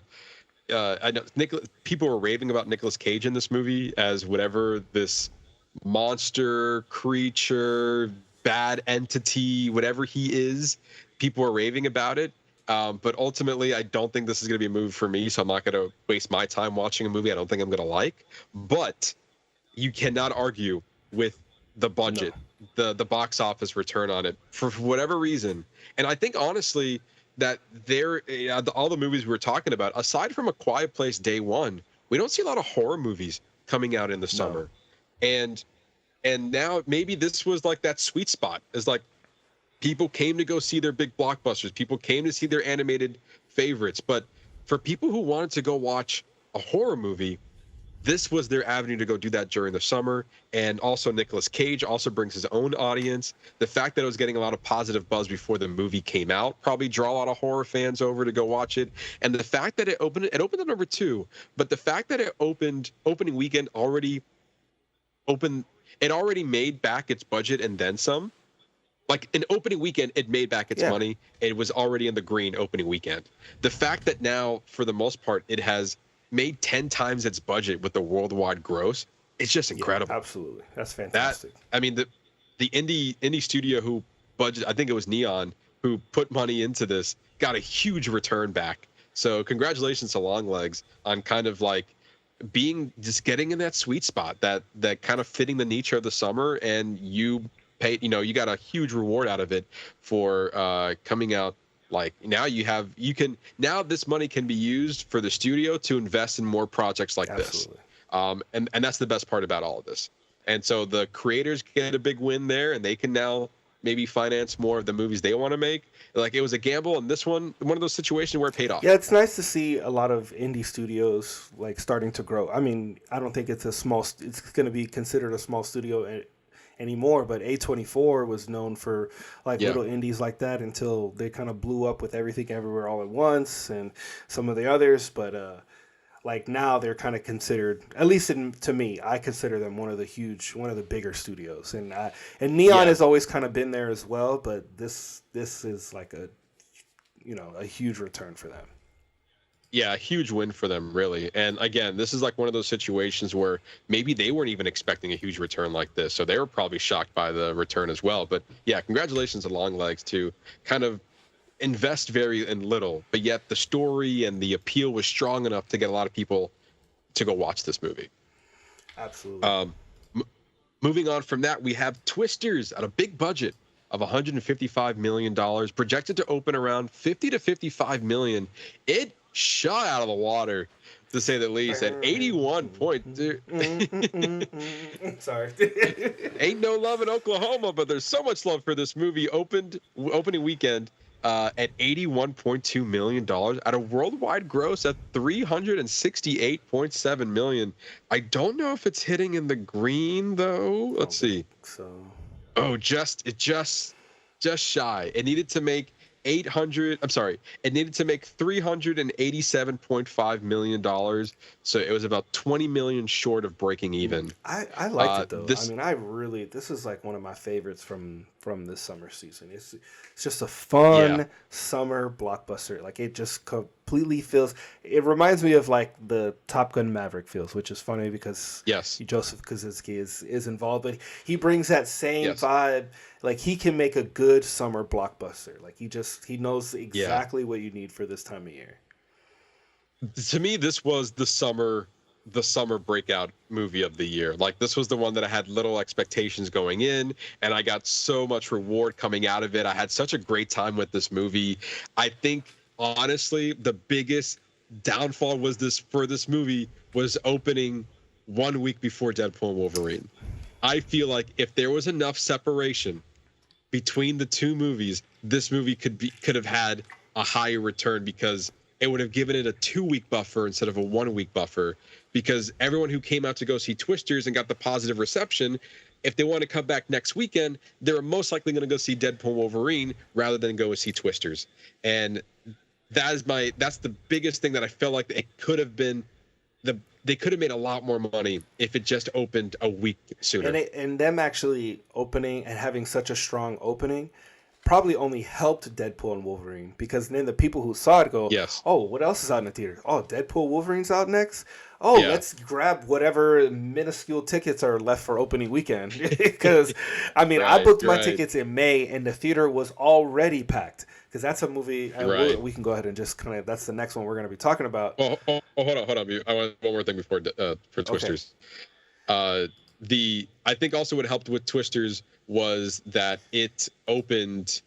A lot of people want to go see this movie in 40X. Oh yeah. So I think it was able to boost itself on premium tickets to go see it in 40X or IMAX, because it was a movie that kind of warranted for you to go experience this in 40X. So much so that it came back to theaters in late August and did another 1 week run on both Twisters and the original Twister movie.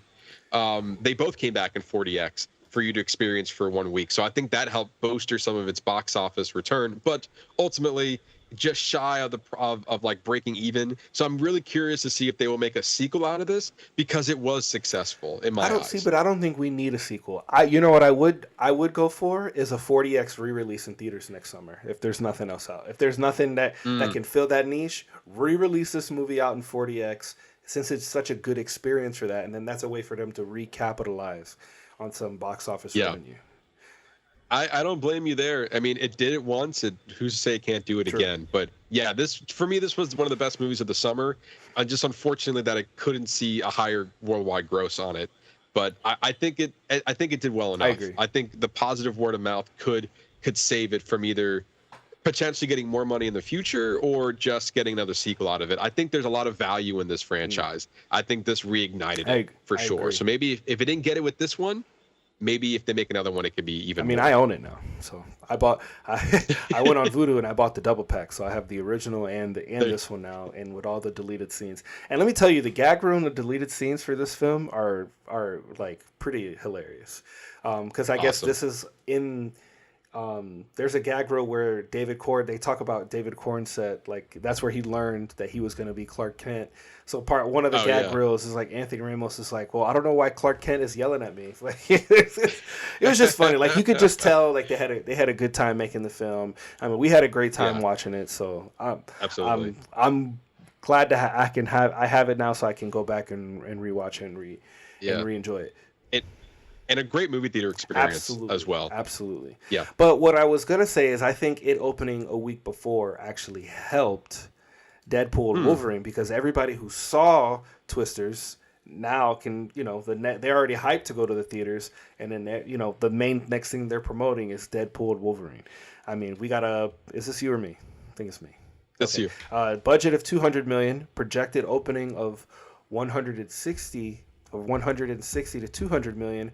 Opening weekend, $211.4 million, a worldwide gross of $1.3 billion with a B, billion dollars. I mean, crazy. I mean, this is another movie very similar to Fall Guy, where they promoted the shit out of this movie. Like, oh my God. Like they were literally everywhere. Like, you could not see enough like Deadpool and Wolverine stuff. I mean, it was just everywhere, all over the place. And justifiably so. The movie obviously did very well. It was good. It was a decent movie, I think. But it's another one of those that kind of relies on the cameos. But it was a fun experience, and it was fun. They made it an event to go see in the theaters. You a bunch of people dressing up, and I think that's where where Barbenheimer did well, is like they need to capitalize on making these themed events for giving people a reason to go out to the theaters to go see it. I mean, this movie was already one of the most highly anticipated movies of the year. When they first made the announcement that Marvel was going to be making a Deadpool 3, and then it was going to be rated R, it already got a lot of people's attention, because this is going to be the first rated R Marvel movie. Then it got more people's attention when they said that Wolverine was going to be in it and Hugh Jackman was coming back. And then we saw the first trailer and how it was going to be a multiverse story. And then we see Wolverine, Hugh Jackman, donning the classic yellow suit. Also got a lot of people excited.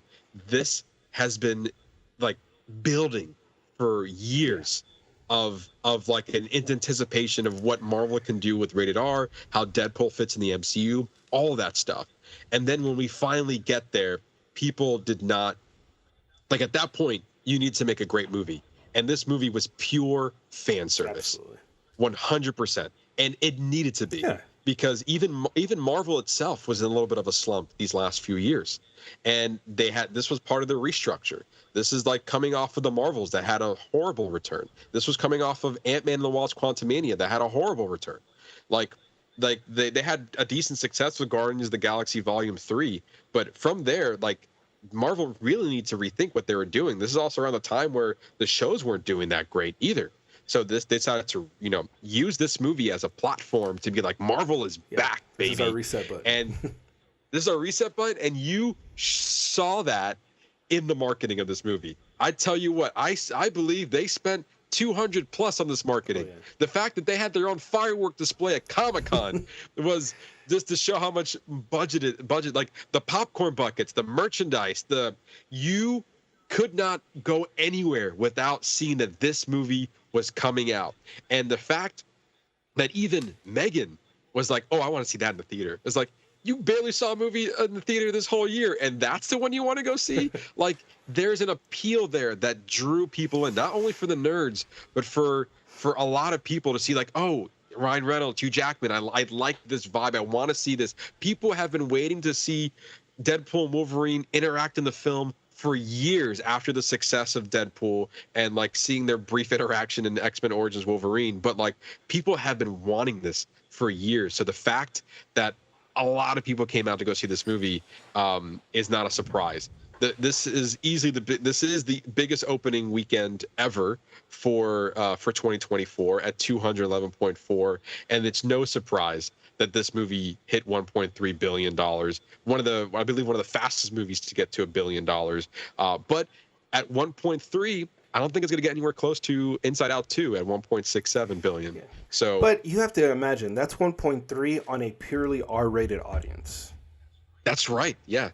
Yes. So like Inside Out 2 is for everybody. This is a very selective audience. So in a very small group of people, it was able to extract that 1.3. That alone, I think, speaks volumes for how great this movie, for how well it did. And also speaking to Disney, we were talking about last year how Disney just had a rough year between the Marvel movies, the live action movies with Little Mermaid, with Indiana Jones losing almost $150 million. Like Disney itself and all of its properties had a rough 2023, and they needed movies like Inside Out 2 and Deadpool and Wolverine to make them $1 billion to reignite Disney as a household name, because last year it was not doing a great job. It was struggling last year. So this is a huge win for Disney. And even when we talk about Alien Romulus in a little bit, that also did very well. And so that's also owned by Disney. And we see Kingdom of the Planet of the Apes we talked about earlier, also owned by Disney, had a small return there or just breaking even there. It's like it needed those wins. Yeah. It needed those wins to make Disney a household name again. And Marvel 100% needed this win to be like literally their tagline was like, let's fucking go. They needed this to be now that reigniting factor, because now the next Marvel movie to come out is Captain America Brave New World. Brave New World. And so like this is going to be their driving force to get people to go watch the next Marvel movie. They needed to rebuild that trust back into their brand, and I think with Deadpool and Wolverine they were able to achieve that. And I think even with Agatha All Along coming out this week, the season premiere, a lot of high buzz are around that show as well. And so I think they're using Deadpool, they're using all of this now to be like, Marvel is like, even off the high of X-Men 97. Yes. Like that was a great animated series for Marvel as well. So like, I think if Agatha All Along is a success and rave reviews around it, which is already positive right now before the premiere, I think if they can get that on the TV front and the movie front, then I believe Marvel can come back and be a success. I agree. And just a side note back on X-Men 97, I think the animation and the storytelling was so good. I mean, Magneto, they have Magneto deliver some of the best monologues you've have ever heard.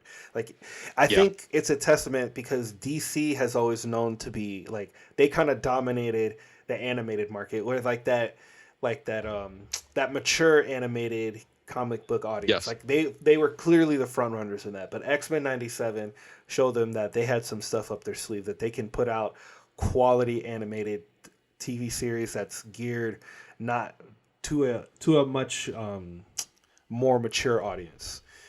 So I'm excited to see what X-Men 97 season 2 is, and I think they've got some other animated projects that are in the works too. I know there's like a Spider-Man series and some others. So I'm excited to see what I know it's not related to the box office, but you just reminded me of that. Just kind of talking about like how Marvel's like rebuilding their brand, and like them being able to do that just kind of opens the gates for them to be able to do so much more beyond the main MCU movies.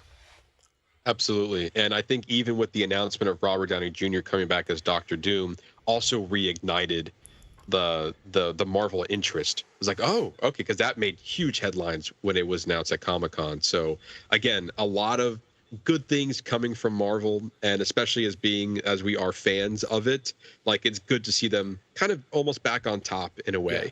To be like, okay, you know what? The franchise that I enjoy is actually worth seeing again. And instead of going to the theater and be like, I'm just seeing this out of obligation right now. But instead, you're like, now I'm excited to go watch these movies. So huge win for Deadpool, Wolverine, huge win for Marvel. Moving on to a more modest film, a kind of a romance that we have not seen in the summer blockbuster at all, and it ends with Us, based off the best-selling novel. Had a budget of $25 million, open to 25, projected opening to 25-30 million. Actually opened really high at $50 million, with a total wide world gross of $325.5 million. In order for it to make a profit, it just needed to make $62.5 million because of its extremely low budget. This movie has made its money back and then tenfold from there. It's quite incredible, like what this movie was able to do in terms of the box office. And you can really tell, again, hitting that sweet spot. This movie was meant for the people who read the books. It meant for a mainly female audience, and it came in right at the right time, like shortly after Deadpool and the big success. All the nerds came out to see that movie, but this was a movie that was meant for, like, I believe, a more female audience, and they came in droves to go watch this because there really wasn't a movie before that this summer that kind of warranted that type of viewing. True. And then, I mean, there's a lot of, apparently the book has a lot of heavy subject matter with like abuse and things like that. So it does kind of have a little bit of a cult following.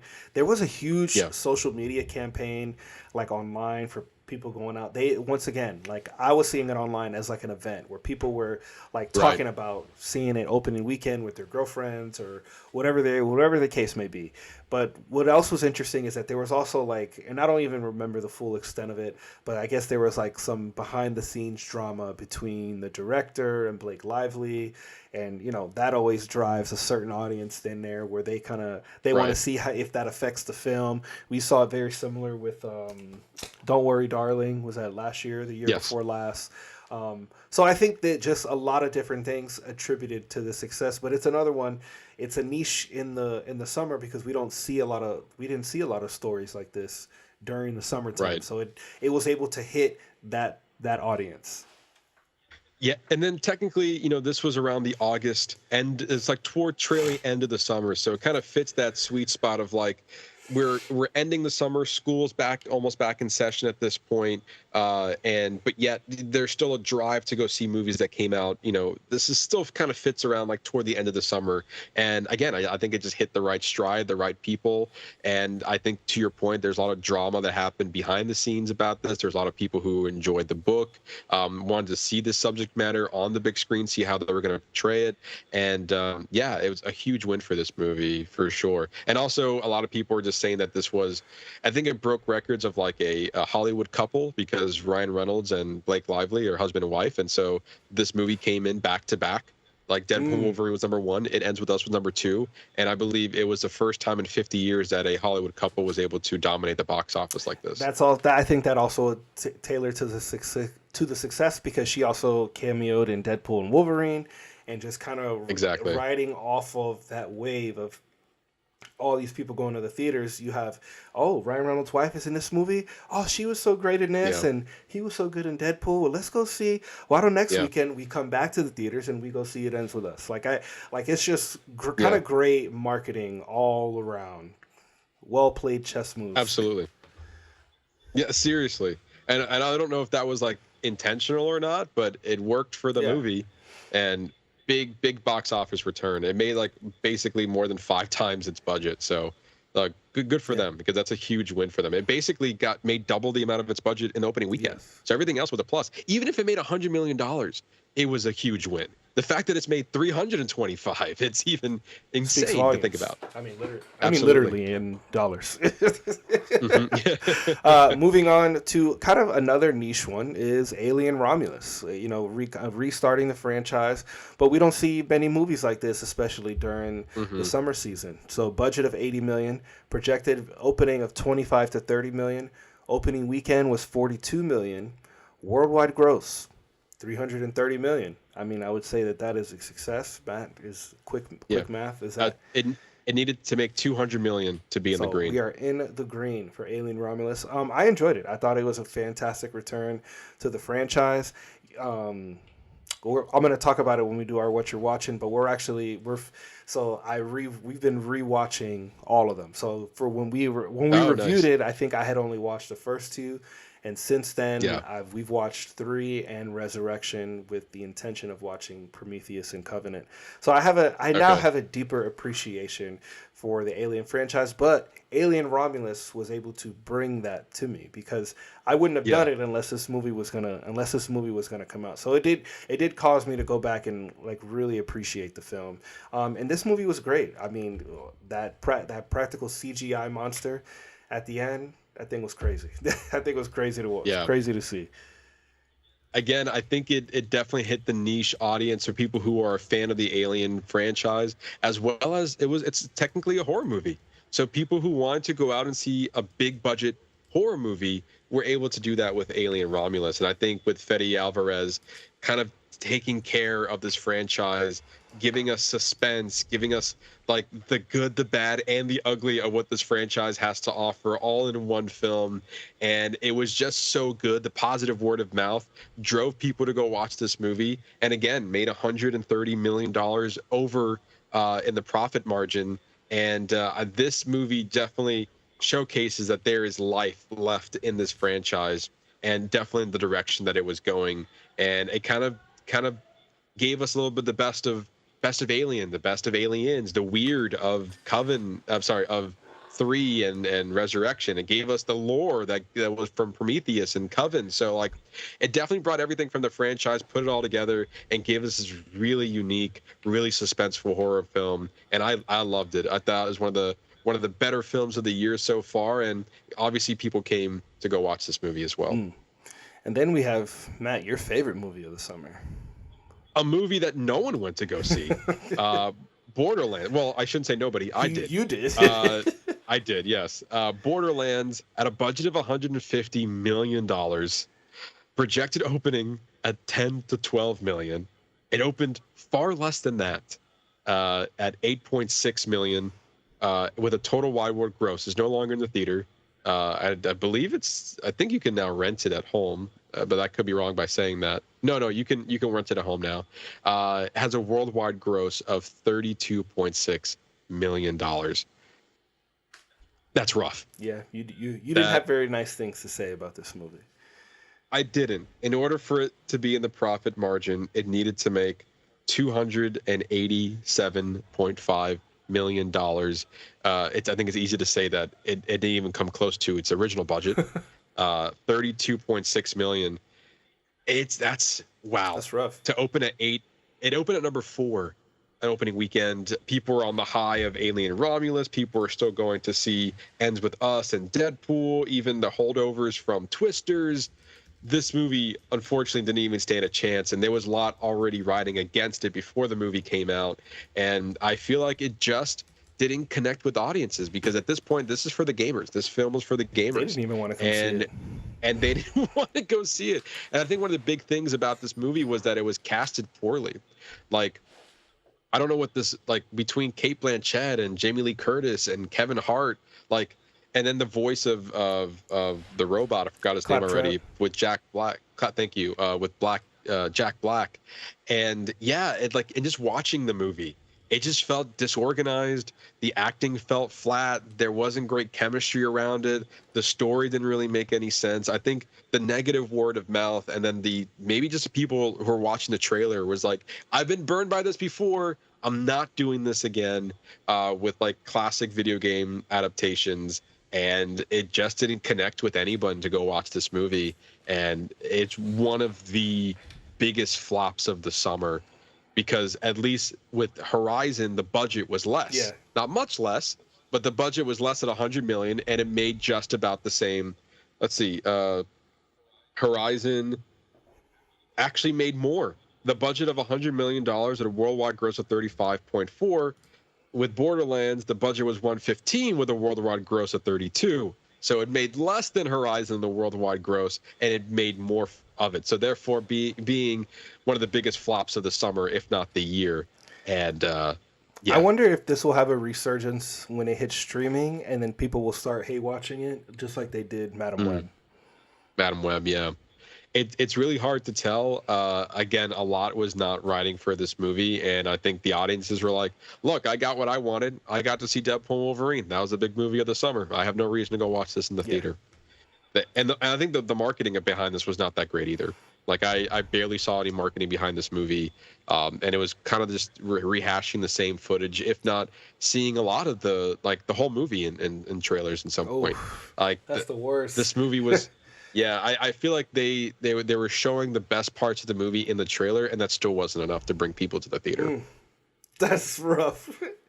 That is very rough. All right, so we're moving on to our final two. So we have Beetlejuice, budget of $100 million, projected to open from $100 to $110 million. It actually did better, making $111 million opening weekend. Right now, total worldwide gross is $264.2 million. So obviously a financial success. Kind of mixed. We were kind of mediocre on it. Like, you know, it was okay, more or less. But yeah, I mean, there's really not much to say. Just the sequel did what it set out to do. There were some choices that were made narratively that were a little strange. But, I mean, overall, the movie had a lot of fun moments. It was fine. Yeah, definitely a lot of fun moments. And I believe that Beetlejuice is already a household name for it to be recognizable as, like, people want to see the next iteration of what Tim Burton and Michael Keaton has to offer with Beetlejuice. So the appeal was definitely there. So the fact that even $100 million is pretty modest, in my opinion, of a movie like this, and the fact that it was able to make back its budget and then some in the opening weekend was quite of a shock for me. I didn't think a lot of people were going to drive over to go watch this movie, and I was proven wrong. $111 million opening weekend is fantastic. The fact at the time of this recording, right now, this movie's only been out for 2 weeks. It's already made back its budget. It needed to be 250 in the green. It already has 264. Probably on its way to continue to make money until Joker comes out. So, and Joker still has another 2 weeks away before that movie comes out. So I think it's on its way of making probably anywhere around the 400 million range at the end of it. By the end it's done with its run, is my guess. But like, the movie's still going strong. A lot of people, despite our review on it, a lot of people enjoyed this movie. It was fun for them. They liked going back to that world. It wasn't for us, but a lot of people were enjoying it. It's a critical and audience, like, they both are enjoying this movie. So, but yeah, still going strong, and it's a winner. As we this was a Labor Day weekend movie as well, so a lot of people had a 3-4 day weekend to enjoy this movie if they wanted it. A household name, a movie we haven't seen in quite some time, a return for Tim Burton, which we haven't seen a movie for him in the last 4 and 5 years. We saw his work on Wednesday, but an actual movie has been 5 years. So a lot of positivity surrounding this movie for people to go flock out to go see it in the theater. Yeah, absolutely. And then that brings us to our last movie that we're going to be talking about first, as we wrap up our box office discussion, and then into our spoiler review of Speak No Evil, which gave us was it you or is it me? I forgot already. I think it's you because I just did. It's me. I think yes. Oh, that's right. I You did did Beetlejuice. My bad. Yeah, I was on a ride. I was like, wait, whose turn is it? Okay, it's me. Yeah, we're gonna talk about the box office first because we're already in that mode already. Speak No Evil had a budget of $15 million, pretty low. Had an projected opening was around 10 to 13 million. Opening weekend was 11.3, so right in the mid range of what it was projected. And just opening weekend, a total worldwide gross of $20.8 million. So not bad, not a solid start as far as box office is concerned. In order for it to make in the profit margin, it will need to be 37.5 million. So right out of the gate, opening weekend, it already has 20.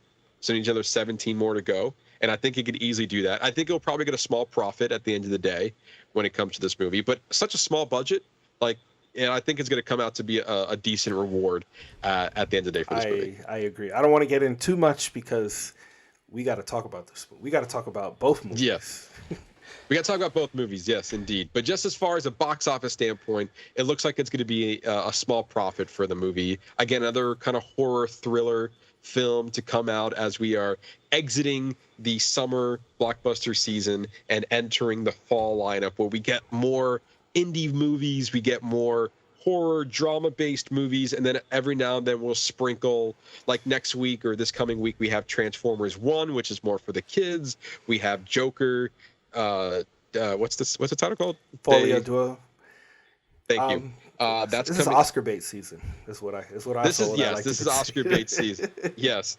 Because we have Joker coming out at the beginning of October, and then obviously we are diving into the bigger movies like Wicked and Moana 2, and Venom is coming out in October as well.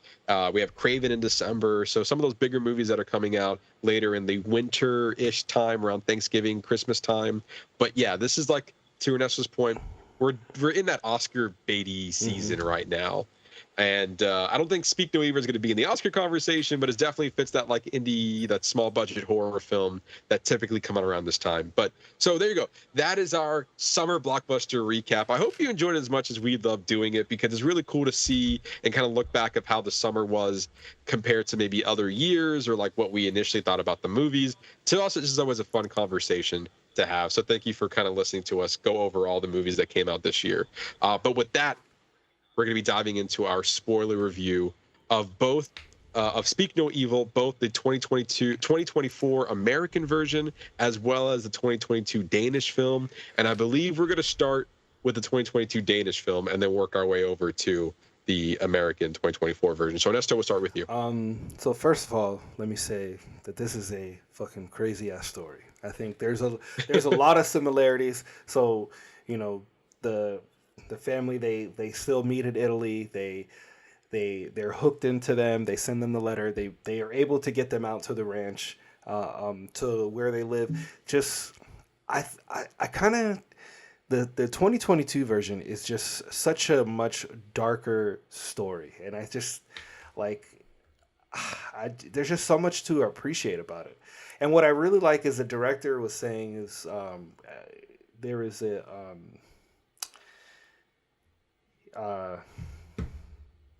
excuse me, the Christian version is like a satire of Danish compliance, is what the director said on what they were to gather from the first one, because that, I guess that's just like a thing. And I saw it throughout the film. Like every time they would ask them to do something or they would put them in uncomfortable situations, they would just go along with it. It's like, she told you she was a vegetarian, and yet you still gave her this pork. And then later on, we have this conversation, you know, about her being a pescatarian and then her being a vegetarian, and like kind of calling them out and little things like that. Or, you know, when she's in the shower and like you don't know who's in there with her, but you just assume that it's the crazy guy who lives there. And like she didn't say anything, like you didn't think to say anything. And you know, when they had it out, when they left the first time, they come back and they say to them, you know, you didn't say anything. You know, all leading up to the end of the movie where, you know, they tell them, well, you let us do this to you. And I think what's so interesting is how like the movies are almost beat for beat, like even to where the point where certain dialogue lines are in both films. at a certain point, each movie goes, "Hey, I'm gonna take a left, and you're gonna go right." It's like literally two different movies. You're not wrong. And Yeah, you're not wrong. Literally, both films are running parallel for the majority of the movie, to the point where so what was interesting was that I watched the 2022 Danish film first, and then I watched the new movie, and you watched the new movie first, and then the Danish film. So I'm curious, as we have this conversation, to see how our interpretations were, because we were given a certain version of the story first, going into the next one, not expecting for the other one to go in a certain way that it did. Because again, to your point, there was a moment where both of these movies are running very much parallel, word for word, scene for scene, a couple of little differences here and there, but nothing major. It's like, oh, we just maybe did this scene just slightly different, and that's it. Like, no big deal. But then, to your point, there was a point in the movie where the Danish film took a left and the American film took a right, and they just went on their own different paths from there, which honestly, me watching the American version, because that was the one I watched second, gave it, I was kind of like leaning back a little bit, was like, okay, you were waiting. Yeah, I know what's going on. You were waiting for it. Yeah, it's kind of, you're waiting for it. All of a sudden, when you're like, wait a minute, nope, this is different. This ain't the same no more. This ain't the same no more. At that point, now I'm like, I sat up a little bit. It's like, oh, wait a minute. Okay, this is a different story we're telling here. And what a difference it was, man. Let's talk about the ending for the Danish film first, before we kind of do like more of a deep dive into the American version. And I agree with the director of this compliance, because the whole movie of the Danish film was that. Yes. Of that kind of overly niceness of being like, I don't want to be too rude, the hospitality of it all. Like that was the main through line. And honestly, what was weird about this coming out of the American version was that I had a much appreciation of the original movie when I walked out of the American version, because it was vastly different of an ending. Yes. And the meaning of even the phrase, because you let us, had a completely different meaning when it was said in the Danish film than it was when it's said in the American version, because it had a different connotation and a different, like the vibe was completely different of how they decided to approach that line. And in a way, the American version ending was like, here's classic Hollywood. And then the Danish film was like, here's our message that we're trying to say. It felt night and day for me. But the fact that we are approaching the end of the movie of the Danish film with Speak No Evil, and they are at this point the husband. How would I say this? You have the nice couple and then the bad couple. Like, how would we categorize this? Well, the evil couple, obviously, is there. Okay, you have the evil ones, and then the good ones, or the complacent ones. They just kind of let life happen to them. Right. Yeah. And so let's say good and evil. I guess we'll just put it that way. The evil couple, we weren't really know were evil in the Danish film until much later in the movie. Like, they were doing weird things that are out of social norms, and you can agree to that to a certain point. We saw the nice couple just having small inconveniences to them, and then when they, to your point, when they confronted them about halfway through the movie, you're like, so you want to leave because our bed's not comfortable? You want to leave because I was dancing with my husband? You want to leave because of these like minute things that when you say it out loud, you're like, yeah, now you're just being petty. Yeah, but it just, you know what I mean? I think that is a testament to how manipulative they wrote those other two characters. I mean, I'd have been, in that scene, because Hannah and I, we both watched it, and first of all, when she watched the end of the 2022 version, she had a visceral response. She's like, "This is," she goes, "I had to put something happy on afterwards, because that movie, the ending of that movie just really fucked me up." She goes, "That movie really, really messed me up." But it was I forgot where I was going with that. Sorry. Yeah, no, it's okay. I mean, but the ending for the Danish film was messed up, because as we approach the end, we see that the nice couple, at least the nice husband, found out that the son that he thought was theirs, that is now dead. Yeah. So now they really need to get out of the house. Like, they tried to leave before, but then the daughter lost her stuffed bunny, and they have to turn back around. And then they confronted with the evil couple, and then they're like, okay, it's one more day, we'll stay, right? And then once later that night, we found out that he, like, the nice husband went into a room, a shed that he wasn't supposed to, found the photos of all the other families and the children that they took, immediately took his wife and child away from the house, and then, just happenstance, they ran out of fuel, they were lost, they didn't know where they were going, they had a couple of, like, intense moments. Eventually, the evil couple came in to rescue them, quote unquote. And honestly, at that moment, you knew something was off. Obviously, you knew that the boy that we believed to be their son had drowned. Yes. He drowned him, I should say. He drowned him in the pool. And, like, you knew that they were evil at that point. You knew that. But then you didn't know where it was going to go from there. And the fact that, again, that niceness, that compliance, that they just easily took their daughter, cut off the daughter's tongue, and then stole them away from them. And all the evil couple had to do with the nice couple was like, don't say anything, don't do anything. And you're just sitting there, it's like, what? Like, they're not even trying. They're like visibly upset, but they're not like really going out of their way to be like hitting them, like willing to die for their daughter. Yes. In that scenario. They did nothing. Could have been me. And then like, they were doing nothing. They were just letting it happen. And then at that point, we move over. So the daughter's now kidnapped, and her tongue is now cut off.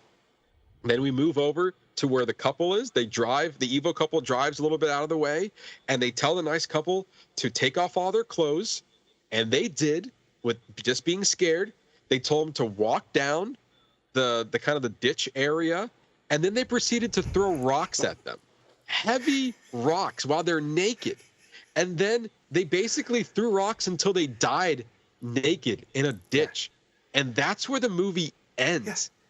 Talking about speaking no evil, they now kidnap their daughter, going to pretend that is their own daughter, and the daughter can't say anything because the tongue is cut off, and they'll continue to live a normal life until they get prey on another couple and take their children and repeat the process yet again without any explanation of why they were doing it. And when they were asked why they were doing it, they said, because you let us. And they are right. You let them do everything. Yep. And what a bleak ending that was. Yeah. It's horrific. Truly is a horror movie. It truly is. And I literally left at the ending was like, wow. And in a way, when I watched the ending of that movie, I was like, this ending's fucked up. But it was also a slow burn to get there. And I also didn't get a justifiable reason of why they were doing it. So I was like, okay, this movie was fine. Like, I thought the ending was like really crazy, but like it was a slow burn to get there. And then when I compare it to the American version, I was like, oh, wow. This movie was a lot better than I was anticipating when now comparing the two, because the meaning of it, speak no evil, the events that happened in that movie hold so much weight as opposed to the American version. So unless you have anything more to say about the Danish film, I think we can now move over the conversation to the American version. Yeah, I think it was just a much darker film. Like, this film in contrast to the American version was just like more of an R-rated film. I mean, we get the sex scene where he's literally watching them through the glass, or when he's watching her through the shower. So the same setup with the little girl in the bed, but in the Danish film, he's completely naked, and whereas in the 2024 film, James McAvoy is in his underwear. And but you get more context in this one because she tells her, where were you? You weren't there, and she doesn't want to be impolite and say that she was having sex with her husband. Whereas in the 2024 film, you don't get any context. You just assume that, she was just dead asleep, like she was just asleep drunk. Yeah. You don't get like the setup and the whole context of that whole situation is completely different in both films. The setup in the Danish film was much better than the American version because you can see that they were having maybe like they weren't as intimate. The nice couple wasn't as intimate as they wanted to be in the Danish film, but they obviously still loved each other. Their marriage was not as dire as it was in the American version, and so they were just having a nice intimate moment, and then they were having sex. The guy was creepily watching from the window, but it was more of a justifiable reason to be like, hey, your daughter was crying out to you, where were you? And to your point, they're not gonna say, well, we were having sex, so that's why we didn't go out there. And also we saw in that moment that they heard the daughter call out to them, and they decided not to go after, to comfort the daughter, instead continue having sex. So when you see the like when the daughter is now in their bed, it's almost like, and the evil wife at that moment was like, well, where were you? That's a solid answer. Yeah. That is a solid question to ask. She knows what she was doing. Because she knows she was doing, exactly. In the American version, there was no setup for that. So then all of a sudden we just see the daughter sleeping in their bed, and then obviously the nice wife was okay, was uncomfortable with that, understandably so. But then when asked the same question, there was no reason why they couldn't go over and comfort their daughter. The only reason that we had was that they were having an argument and they went to bed, and then they just didn't hear her, and that was it. So I feel like the setup in the Danish film was much better than the American version of that scene. I agree with you. I think the setups were better in the Danish film. I think the character development of all the characters is stronger in the newer film. I agree there, because we definitely had more to go off of. Well, there's more. It was more. I felt like it's the same story, just a more character-focused version of the same story. Also, which I thought was interesting in the 2022 version, is in the same setup where they have the line about him being a doctor. Yes. They just keep going. He says he's not a doctor, and they literally just move on, which is another call out to that Danish compliance that the director was speaking out. Whereas in the American version, you can't just tell us some shit like that and we have to move on. You're gonna have to cover it up with a joke, which is what they. And it's funny that they end up in the new version that they actually backtrack and he tries to play it off as a joke, which I think works better because we're Americans. We're skeptical of everything. Whoa, hold on there, buddy. Can't just tell me you were a doctor and just kind of backtrack on that information. You can't do that. What's crazy is that they backtracked it as a joke, but I still think he was not a doctor. Oh, I agree. I think when he told him that he didn't just like in the original one, but that he didn't believe in working, but they gave you the added context. He goes, "Oh, I just sell weed and make apple cider. That's how I make money." Yeah, right. And I think obviously we later found out in the movie that he steals money. Yes. So he also kills and murders people and sells their possessions. Yes, that is also all very true.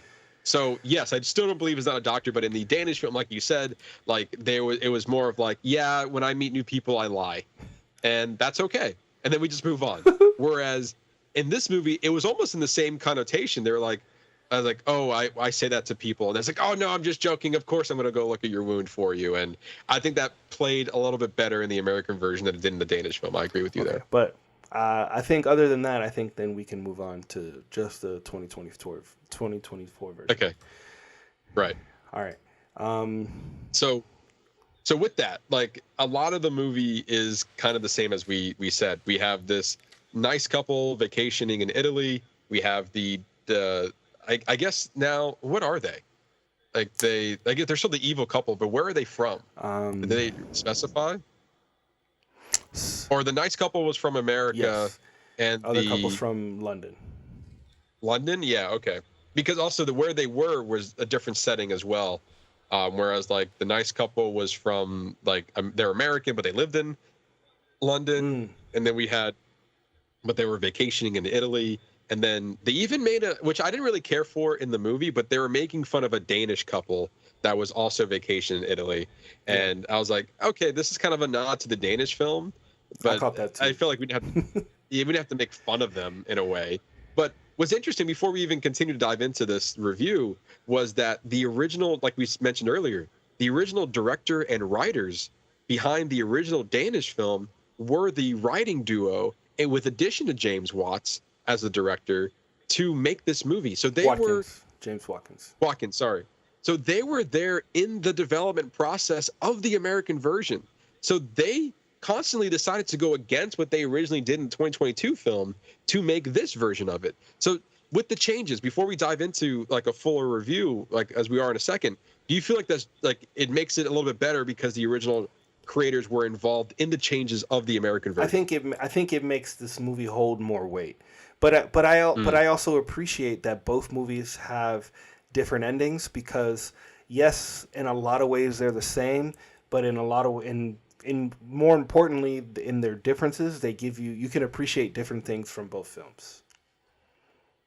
I mean, and definitely you can, because they definitely took some liberties toward the end there. And so like, yeah, so we're going along the sense of like, they meet this couple in a vacation to Italy. They write them a postcard saying, hey, we having such a good time. Why don't you visit our house during the weekend? The nice couple drives out. They have these small inconveniences about their journey, which was like the beds were dirty, the house were small, very similar to the Danish film. There was just like these little things that can make can make people a little bit uncomfortable, but they're not going to say anything because it's their home and they're trying to be nice about it.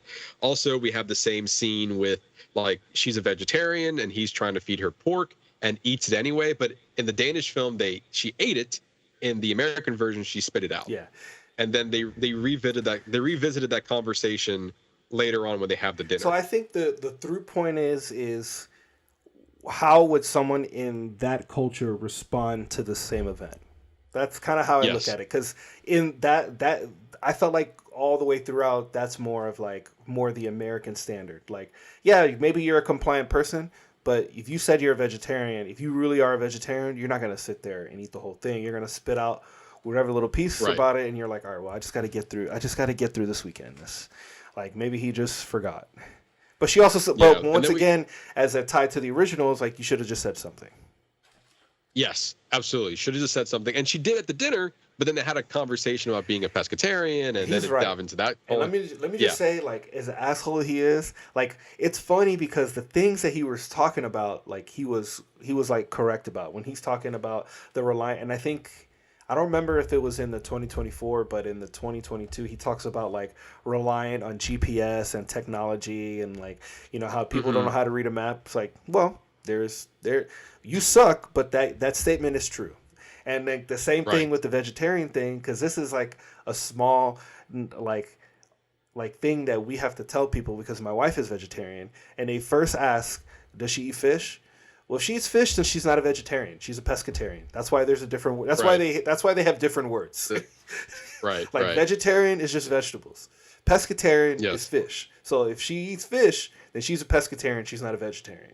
So it's like he's right, but he sucks. But it's funny how like they use you know, those kind of points to kind of create who he like is part of his character, like who he is. So and then also they did the same move where they had like this awkward interaction at the dinner. Like after the conversation, they had a big nice meal. The evil couple was just dancing, like, I don't know how they like intimately. Really, they were bumping and grinding on the dance floor. They were like, yeah. But then in the American version, the 2024 version, they took a little extra step forward, and she simulated that she was giving him a blowjob. Oh, that was makes crazy. It extremely uncomfortable.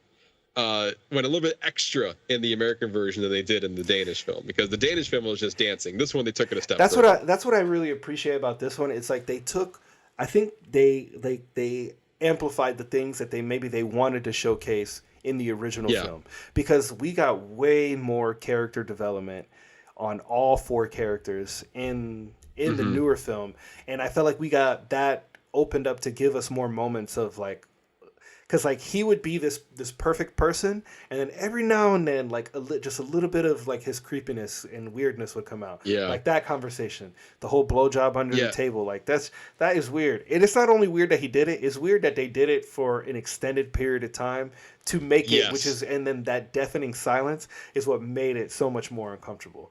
And then the same setup at the end, I felt like in the newer movie was executed way more efficiently, where he basically makes him pay for the bill. Right. Yes. And with ease, mind you, is like, oh, okay, great, you got it, thank you, and then just walked out. even though he said like, oh, we're going to take you out to dinner. Yes. Instead, he was like, oh, great, you got the bill. Because just to be nice, which most people do, they're going to offer to pay a portion of it or their portion. Like, no, don't worry about it. I said, I'll take care of you. I'll take care of you. That's the common nice thing to do. And he's like, oh, you're going to take it? Great. Let's walk out of here. And then I think there was more of, they were like reckless driving and loud music. That was more emphasized in the Danish film than it was in the 2024 film. But all along the while, we to your point, we get to learn more about our characters. Whereas the nice couple, we learned that they were having marital issues. Obviously, they were not happy in their marriage. There was a slight, like the nice wife was sexting the teacher. Yeah. Yes. And so like it wasn't a form, like that's as far as it went. So that was like a form of cheating within their marriage. And so like obviously they were not happy within their marriage, and they were trying to it feels like they were trying to, get back together in a way, but obviously even to that point, it looks like they were on track of getting a divorce at this point. So I was actually quite curious if they were going to have the sex scene in there, even after learning about their marital issues. But obviously we did not go to that point. And so we get to learn about that and gave those two characters more dynamic than there was in the original film. And, but in all the while, I think what this movie did also differently from the Danish film was that we were getting more clues from the little boy who got his tongue cut off of something was off about this evil couple. Something was extremely off. Like we saw him trying to communicate with the little girl and was saying that, hey, he kept opening his mouth and to simulate that he couldn't like speak. I know he did that. There was a similar scene in the Danish film and the American version where the little boy went out when the nice husband was going out taking out the trash, and he just opened his mouth, and we didn't really understand why. What was all that meaning? When I watched the American version, knowing the events of the Danish film, I knew exactly what that meant now. And he was trying to communicate with him, but then he focused his efforts on trying to communicate with the little girl. Definitely suspicious throughout the whole time, trying to get them to understand what he was saying. The fact that he spoke a different language and his writing, he didn't know English. So that was a language barrier for him, on top of not being able to speak. And then to the point where this is where the movie takes the left and right turn between each other, where it was the boy who showed the girl, the little girl, the shed, the pictures, the fact that this was his dad's old watch, not his watch, like all that kind of came together. Whereas in the Danish film, the husband found those things in the shed and then immediately left. It was in the 2024 American version, it was the little girl's job to inform her parents that this is not right and we need to get out of here. And then that's when the movie took the turn. Yeah, the newer version gave the kids more agency. Like, hey, you aren't just some like hopeless little child. Like, you guys are smart enough to figure some shit out to help help yourselves, or at least get the information to the people who can get you out of here, and they did that, and that's what the boy did. You could tell that for him, like, he was like, well, if somebody comes, like, I'm going to do for somebody what I wish the boy or the girl who was here before me would have done for me. Yeah. And that would be like, try to give me any hint or anything to try to for them to get out of here, and even more so to get me out of here. I know we're kind of like bouncing all over. But I feel like there's just so much. There's a lot to like go over and like appreciate with this film. Yeah, and I think again, this is where the movie starts showing its originality and where they decided to take this film. Because at this point, now we're under new territory, and it's completely different from the Danish film. We had a little girl faking that she got her first period to get her mom and her dad into the bathroom to talk to them by themselves, to tell them that this family is not who they are. These are evil people, and we need to get out of here. Absolutely. But and once again, that just shows that they have agency. They're smart enough to try to make moves to get their parents involved so they can get out of there. Yeah, and then we had this really awkward, intense scene where they're trying to leave, but like things keep happening, and they were already on their way out. So it wasn't like out of the ordinary that they were going to, like, they weren't like just going to get up and leave. They were just like, oh, we're going to start heading out now. Thank you for your hospitality. And then he was like, oh, look, a flat tire. It's like, ooh, luck, huh? your stuff. bad luck. Yeah. Ooh, your stuffed bunny is up on the roof. And so, like, I think we extend that a little bit too far, in my opinion. I don't know, but see, I kind of love the tension, that slow burn and tension that was built in there, because like all you want to do is drive in your car as fast as you can away from here, but then like you like that anxious feeling of like wanting to do something but being stopped by someone, because you can't do it until they're done doing what they need to do, and it's like, you know, when somebody's like blocking you in traffic and you're like, I just need to get to that exit right over there, I just need you to move the F out of my way. And you know, like, you know, he's changing the tire, or even when he walks into that little shed with him, like there's that hesitation. He goes, oh fuck, he's gonna trap me in here, and this is where I'm gonna die. And he's like, oh, can you go in there and get that for me? It's like, oh, be careful. Yeah, they definitely brought that tension. Like, you don't know what he's going to do in the shed at that moment. And then it's like, oh, I'm just grabbing some tools. Like, everything is still fine. And then pretty much the cat's out of the bag when he throws the little boy in the pond, which we learned earlier that he can't swim. Yes. And then it forces them to be like, okay, the gig is up. Like, they close the gate on them. They have to stop the car. And then it becomes a different movie at that point. Yeah. It just becomes like a thriller trapped in the house. To me, it just became something completely different that I wasn't ready for. But see, what I kind of liked about it is that, because usually in Hollywood movies like this, all of a sudden these people become like superheroes, and they're able to they're able to figure everything out and get it done. But this time, like, oh, we're gonna light the roof on fire. It's like, no, dumbass, you missed the roof and you blew up the car. Like, I like having them make the mishaps for me are where like really, really sold it for me. And except for, you know, making the husband, he made him like a little bit of a bitch. Like, you know, his wife. Oh my God! Like, his wife basically saved the whole family. She's like, "Give me that! Yes. Give me that! I'm gonna spray this whatever, I forgot, chemical cleaner or poison. I'm just gonna spray it in his eyes." He put his hand out. She took that dirty fork, which I think was another interesting callback, because it was like, you would think it's like this nice clean set, and it was like these nasty, dirty fork and knife, and that's what he served her that pork on. And she makes that little comment as she goes to grab it, and then she stabs him in the arm with that. Like, she really, really messed him up, which, I mean, I thought that was great. You know, somebody had to step up. We're in fight or flight, and her fight kicked in, and he just was in flight mode. Like, he just was completely lost in what he needed to do. I mean, the least he could do was jump off the roof to get the ladder and break his leg. And that's the other thing. You know, usually movies like that, they're like, "Oh, I landed just perfectly. I'm sore, but I'm okay." It's like, no, he like broke his leg. He like snapped his ankle right in half. And before that moment, I literally wrote in my notes and be like, "This dad is useless." Yes. Like she was even telling him to snap out of it. Like, you see your daughter right there? She is scared.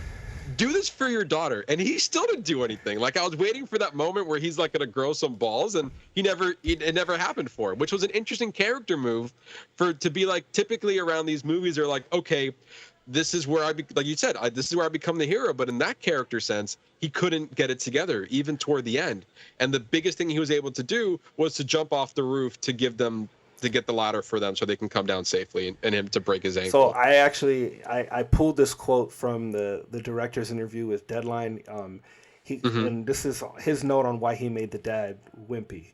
He goes, okay.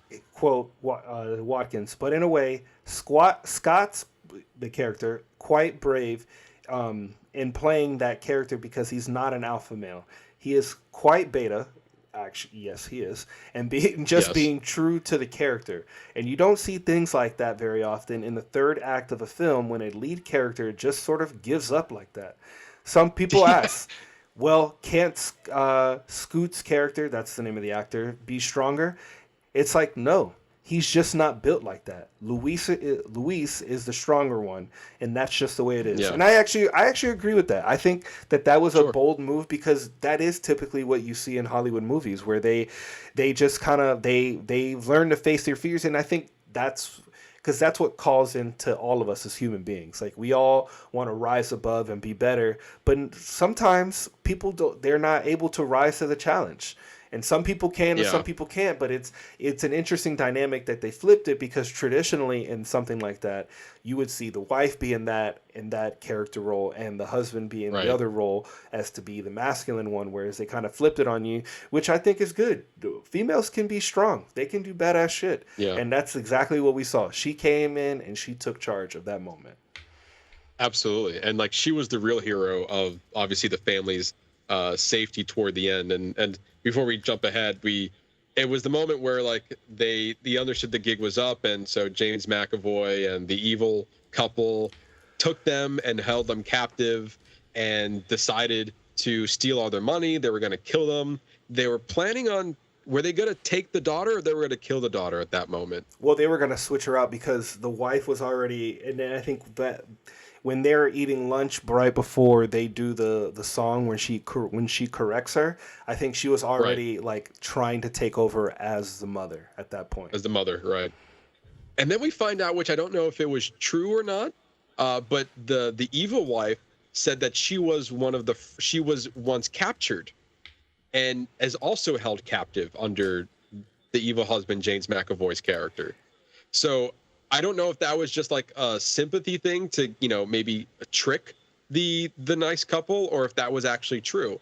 Like she was also held captive and she's a victim of his schemes and not a couple together. Obviously that didn't amount to anything because she was still trying to kill them at the end. But I thought that was an interesting play that I don't know if it was real or not. I think it was. I think it absolutely was real. It kind of showcases like that toxic couple that just like they're just wrapped up in, they have this deep trauma bond between them. And she's kind of wrapped up in that. Like, yeah, but she's going to tell you that, but the second you give her a chance, she's going to kill you so that she can be in good favor with the one, the one who's really controlling her. She's a world-class actor in that aspect. Right. And then we saw that the guy who was running the kitchen or the restaurant was also helping them, going around the house, trying to get them out. I think she was able to use some sort of sedative that the James McAvoy got hit with some sort of, he got stabbed or scratched with the box cutter. And then they were able to flee that way. And then eventually they were able to get out of the shed. And then it became like this cat and mouse game where the nice family and the two kids were in the house, and the evil couple and the friend was trying to get them out, eventually got their way into the house. And then it was all this back and forth between suspenseful kills and drama building, the thriller aspect of the whole movie. And I think in some ways, because I watched the original film first, to me, it started becoming a little campy. Because like you see James McAvoy really going for it. He's like really yelling at them. It's like, come out now. Like this crazy, unhinged psycho killer that comes out in this character. Well, we never got that in the Danish film. And so for me, it was quite jarring to see that coming out of the original film. I could see that. But I mean, we can talk about James McAvoy's performance because it was incredible. Like this is, for me, easily one of the strongest films I have yet to see him in.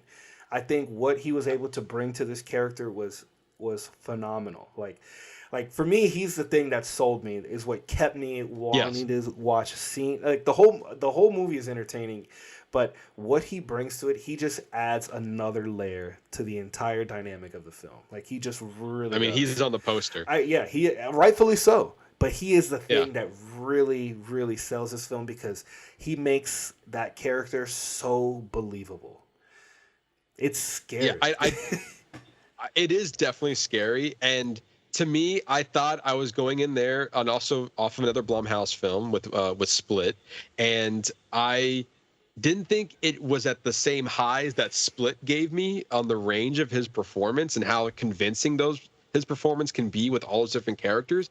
But it was a 100% a strong performance from James McAvoy to kind of set us in on the suspense of like, we really don't know when he's going to break or what he's about to do next. I had a little bit of an advantage of what he was going to do next because I saw the original film. But once But once we got to the point where they were no longer the same film, then I was able to be surprised by his next moves moving throughout the second half of the movie. Yeah, the only thing, and I hear you with Split, the only thing that really sells me more on this one is that Split there's a supernatural element to it that he was able to play to with the extra characters and the actual Beast character, whereas he's playing one. For me, it was just one individual, and I felt like he just really poured himself into this one character, and I felt like like I felt like I was really watching this person like that, and that's really what I mean. Like he just made it so realistic and so believable for me that it forced me to be pulled deeper into the film. Right. And then we get toward the end where they're trying to exit out of the top floor. We see the husband break his ankle to get the ladder. Before that, we saw the evil wife trying to go and kill them, and then she falls off the roof and dies. They safely get down the ladder. We see James McAvoy coming from somewhere, and then we realize that he had yet again taken the daughter at gunpoint and was like, I'm going to kill her and all the rest of you. And then the daughter sneakily hit him with the syringe of some sort of tranquilizer, like making them paralyzed in some way. And then the nice couple was still being nice. And even though they had them, and even James McAvoy was like, kill me. And he was like, no, I'm not going to do that because I'm a better person than you. And then out of nowhere, the boy's like, fuck your generosity, takes a rock and just beats him over the head with it, rightfully so. That's all. And for me, now that I've seen the original one, his killing of him is almost a callback to how the couple was killed in the original film, because he bludgeoned Sam with rocks with him a rock. That was the only part that I thought was campy, is when he kills him. Although I liked the visceral response that they had this young boy evoke. I think it really played well into the scene. I just Absolutely. I think the framing was a little off, because you could see a little bit of like the James McAvoy dummy and the split. Like when the scene, like it had like a weird cut right in the middle of it, and you could see when they switched from real to fake James McAvoy, and then they kind of showed you a little bit of the dummy. Scene. I was like, everything was great. But okay, I could have done without that. Like you could have given me just a close up of his face, or even just like a medium shot of just his face, of hitting him and the blood splattering. We didn't need to see James McAvoy at all. He could have been hitting a blood bag, and like we could have just seen the spray, and it would have evoked the same emotion. And like, I get it. I appreciate it, because maybe they really wanted to sell that kill for it, like very justifiably so. But for me, that was the one thing. That's my one negative connotation on the movie, is that it's the execution of that one scene. Yeah, I agree with you there, because I don't think we needed, after the first initial blow, we didn't need to go back to the head being squished by the rock. We could have just seen, like, let the boy get his moment and stick to that camera shot of him just going at it, the blood coming to his face, and then get that visceral like scream that he wanted this whole time. I think that would have played a little bit better than cutting back and forth between there. And then it has a Hollywood ending, a happier ending. The nice couple gets out of this dark situation, and they were able to save the boy at the end of the day. And then we drive off into the sunrise, away from the evil house. And eventually, I think the cops came eventually. I'm not sure if they ever got to that point. I don't remember. I don't think they showcased that. I think they really just kind of get in the car and dip out. Like we don't. The only thing I appreciated is that, typical Hollywood movies, sometimes you'll get like the update, like here's them 6 months later, and it's like usually somebody's birthday party and everybody's adjusting to their new way of life, and the little boy, you know what I mean? Like you usually get like the update scene, whereas we didn't get that. We got the car ride out, and then that was it. Yeah, and even the car ride out, it was focused on the little boy, like because he was the one at the end of the day that suffered the most. And like if you think about it, so like they really he got his moments of like peace at that moment, because he's out of that horrific situation, and the people who did that to him are also all dead at that moment as well.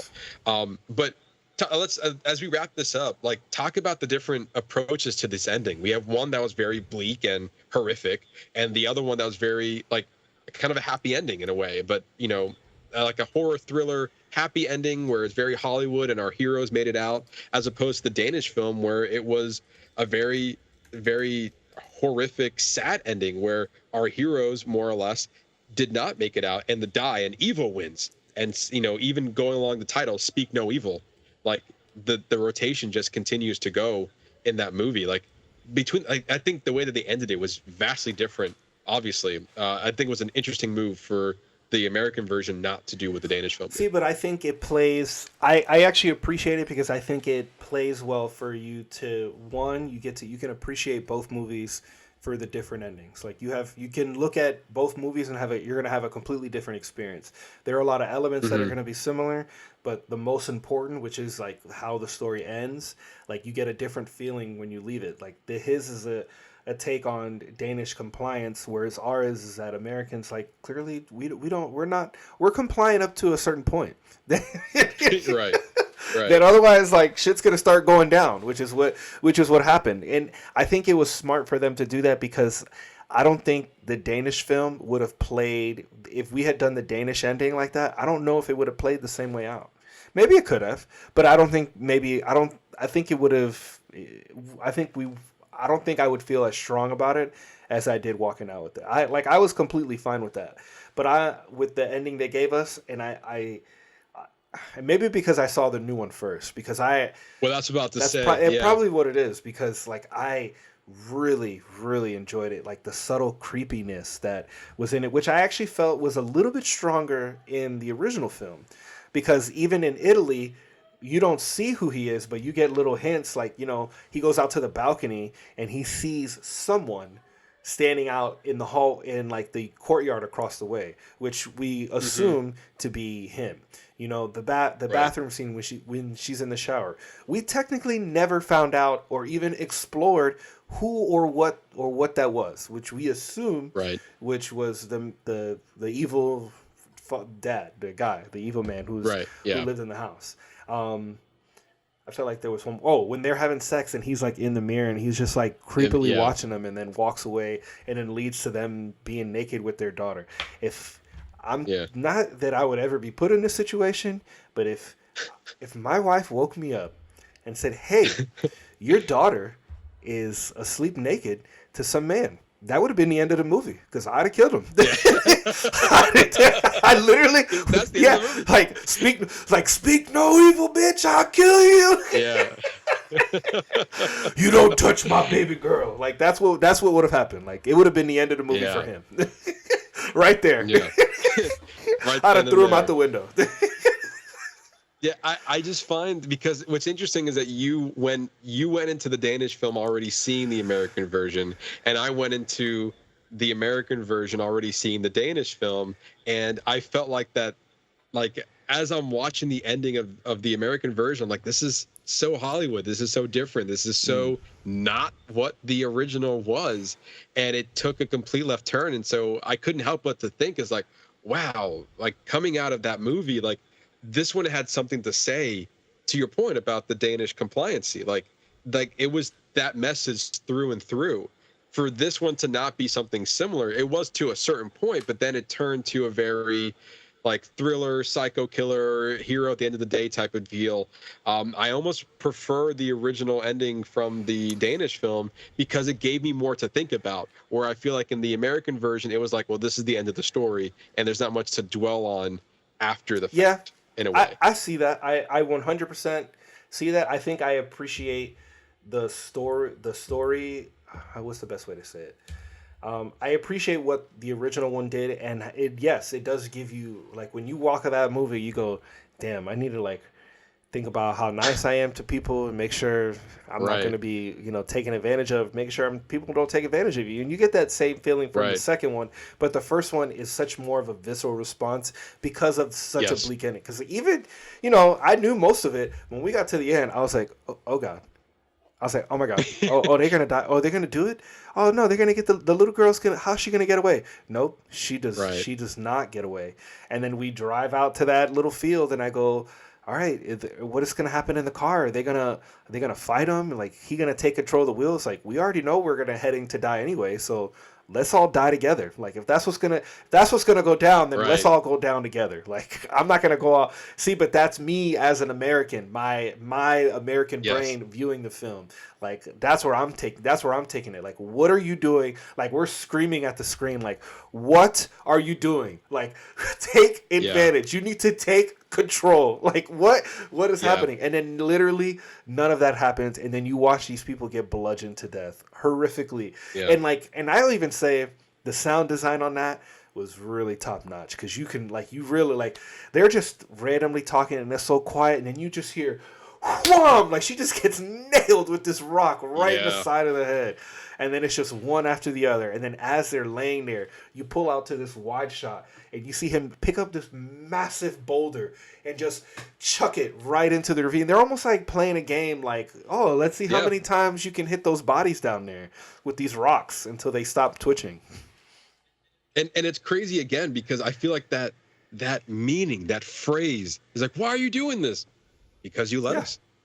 Like, it's such a strong line, knowing the context of what happens for the rest of the film. Even looking back in the film, you're like, yeah, you let them do all of that. They didn't really have to, quote unquote, do much to get to this point, because you allowed them to get it. Even though you had your reserves and you try to get yourself out of the situation, when you got caught back up, you're stuck. Yeah. Like, you just continue to let it happen. Whereas, to your point, as Americans, we're like, what are you gonna do in this situation? And in this version, the American version, we see what they did in this situation. We're like, we're gonna be fighting our way out of here no matter what. Yeah. I do think I agree with you. I think, especially in that aspect, I think that line holds way more weight in the first movie than it does in the second movie. Yeah, like in the sequel, no, sorry, it's not a sequel. In the remake, like, you see it, and he was like, he asked the same question, why are you doing this? Because you let us. And it was like, it was in the moment where he was stealing the money, and there was still another 30 minutes left in the movie for them to have, like, this cat and mouse hunt around the house thriller moment. And so it just didn't hold as much weight as it being said at the very end of the movie where they were about to die. But I will say, what I appreciated by both watching the original and the remake was that I came out of this pleasantly not expecting how either one was going to end. And even though I saw, the original first going into the American version still gave me a different movie that I was able to come out of it in a different way, whether more positive or not, comparing the two. But, like, I got something I wasn't expecting going into both viewings. And that's where I feel like most movies, when they make a remake, they don't do that. They just make a carbon copy of the same film. Yes. And as part of a viewing experience, I was pleasantly surprised when the American version was taking that complete right turn. You were like, oh, okay, now I have something to look forward to, because I don't know where we're going with this. As when I was watching the original, I still didn't know where they were going with this, because I hadn't seen it before. So all that being said, Ernesto, your final thoughts on either both films or just the American film? So I really liked that they included the Eternal Flame song. I thought that was a nice touch. It's kind of like a nod to the first one, where he talks about how much he likes singing. And then in the Deadlight interview, he talks about how James McAvoy was such a good sport about it. He had the song in mind very early on. He was trying to find the song, and I thought, oh, it's got to be this song. And then when we shot it, I don't think they hadn't even cleared the rights yet. And then Jason Blum figured it out, because Susanna Huffs from the Bangles is married to Jay Roach, the film director. So I think there was a bit of a Hollywood conversation that went on where they figured out a deal. I hope that something interesting happens. I wonder if it'll change people. It might have a moment like when Stranger Things revived Katie Bush's Running Up That Hill. That song gives Ben and Patty this weird energy while going against the moment on the screen. There's a kind of friction between the song and the moment that creates this humor. It felt right to just use a song. I thought that I actually agree. I think that it was a welcomed element, because it did give you, like, this dark, humorous element as we're going through like this cat and mouse. To me, it's what helped made the whole cat and mouse like really interesting by making it humorous almost, while as he's like screaming this song at the top of his lungs as he's trying to come out to them and kill them. So I just overall, I think it was a great touch. I absolutely loved James McAvoy in this film. I think both films have something unique to offer, and I think both films are great, I like that there's different endings because you're able to get a different message from each film. There's just a lot to appreciate for me personally from this property. So I'm actually going to give it a 5-star. This is what? Absolutely. I love this movie. I thought it was great. James McAvoy's role in this film was just the writing for me is top notch for this. Is top tier writing. Like, it's just so good. The interesting conversations. So there's something that I thought was really interesting. Like, the couple has this affair, and it's really just a side note to what's happening, but the writing of it and how it was involved, like, it made it believable for them to let all these things happen for her because they were so wrapped up and involved in all their own bullshit. And it's kind of to play to, I guess, what they think to people of like that status, people who are vegetarians, who are what he called privileged vegetarians, because you have the money to buy locally sourced shit, but not everybody has that. We have to eat whatever's here. And I don't know. I really love the construction of both films and even this film as well. So I'm gonna give it 5. Wow, I was not expecting a 5-star from you. I was told you. 100%. I cannot agree with that. Okay. But I was quite surprised by it. I originally gave it a 3. And then I had this conversation. My final tally was going to be a 3.5 on the movie. So I think if we're going to give a box office rating on it, it sounds like a 4 as part of our median here. I can live with that. I'll live with that only because of the end, because of that one part in the ending did pull me out of the movie. So yeah, but to your point, I think going into even both of these movies, I wasn't expecting much out of it. I was expecting like, oh, here's a pretty decent horror film from a 2022 Danish film, and then we're gonna get like a Blumhouse okay version of it in American version, and that's what we're gonna get out of this. And this was just probably Blumhouse getting a cheap deal for the Danish film to remake this movie and call it a day. But I was actually quite surprised of how much each film was able to give you. James McAvoy's performance was top notch. The Danish film, the 2022 film, gave me so much to think about. And I thought it was such a great story there. And then I like the uniqueness that the American version gave us because it was vastly different and it was giving you a different kind of, you walked out of it feeling differently than you did with the Danish film. And for a film I was expecting just to get the same results out of, I appreciate that it gave me something different to walk out of too. So with that, like I said, I gave it about a 3.5, but at a part of a median, kind of a middle ground here for us, a 4. I was quite surprised for you to give it a 5, but it was better than I thought it was going to be. I was surprised at how much it just, when I can get when a story can just wrap me up and captivate me, like, I tend to give it a higher praise. Absolutely. And I felt like it did that. And even going back and watching the 2022 film, like, halfway through the movie, I'm literally thinking like, all right, even, not knowing what was going to happen, right, thinking that I was going to get the same ending, I was still enjoying the movie. Like, yes, thinking that I'm watching the exact same movie twice. Yeah, and then again, both movies did a great job of, like, when we watched one over the other, to take that left and right turn. You're like, wait a minute, what's happening right now? And so I give them credit for doing that, to give us a completely different experience watching both films. But there you go. That's our spoiler review on Speak No Evil, and kind of a wrap up of our summer blockbuster season. It was a long conversation. We're on the borderline of 3 hours, but hey, we gave you a full jam-packed show, and I don't regret any minute of it. Nope. Next week, it's a mystery. We haven't really talked about it. We were focusing a lot on our blockbuster summer blockbuster recap. We didn't even think about or talk about what's coming up for next week's episode.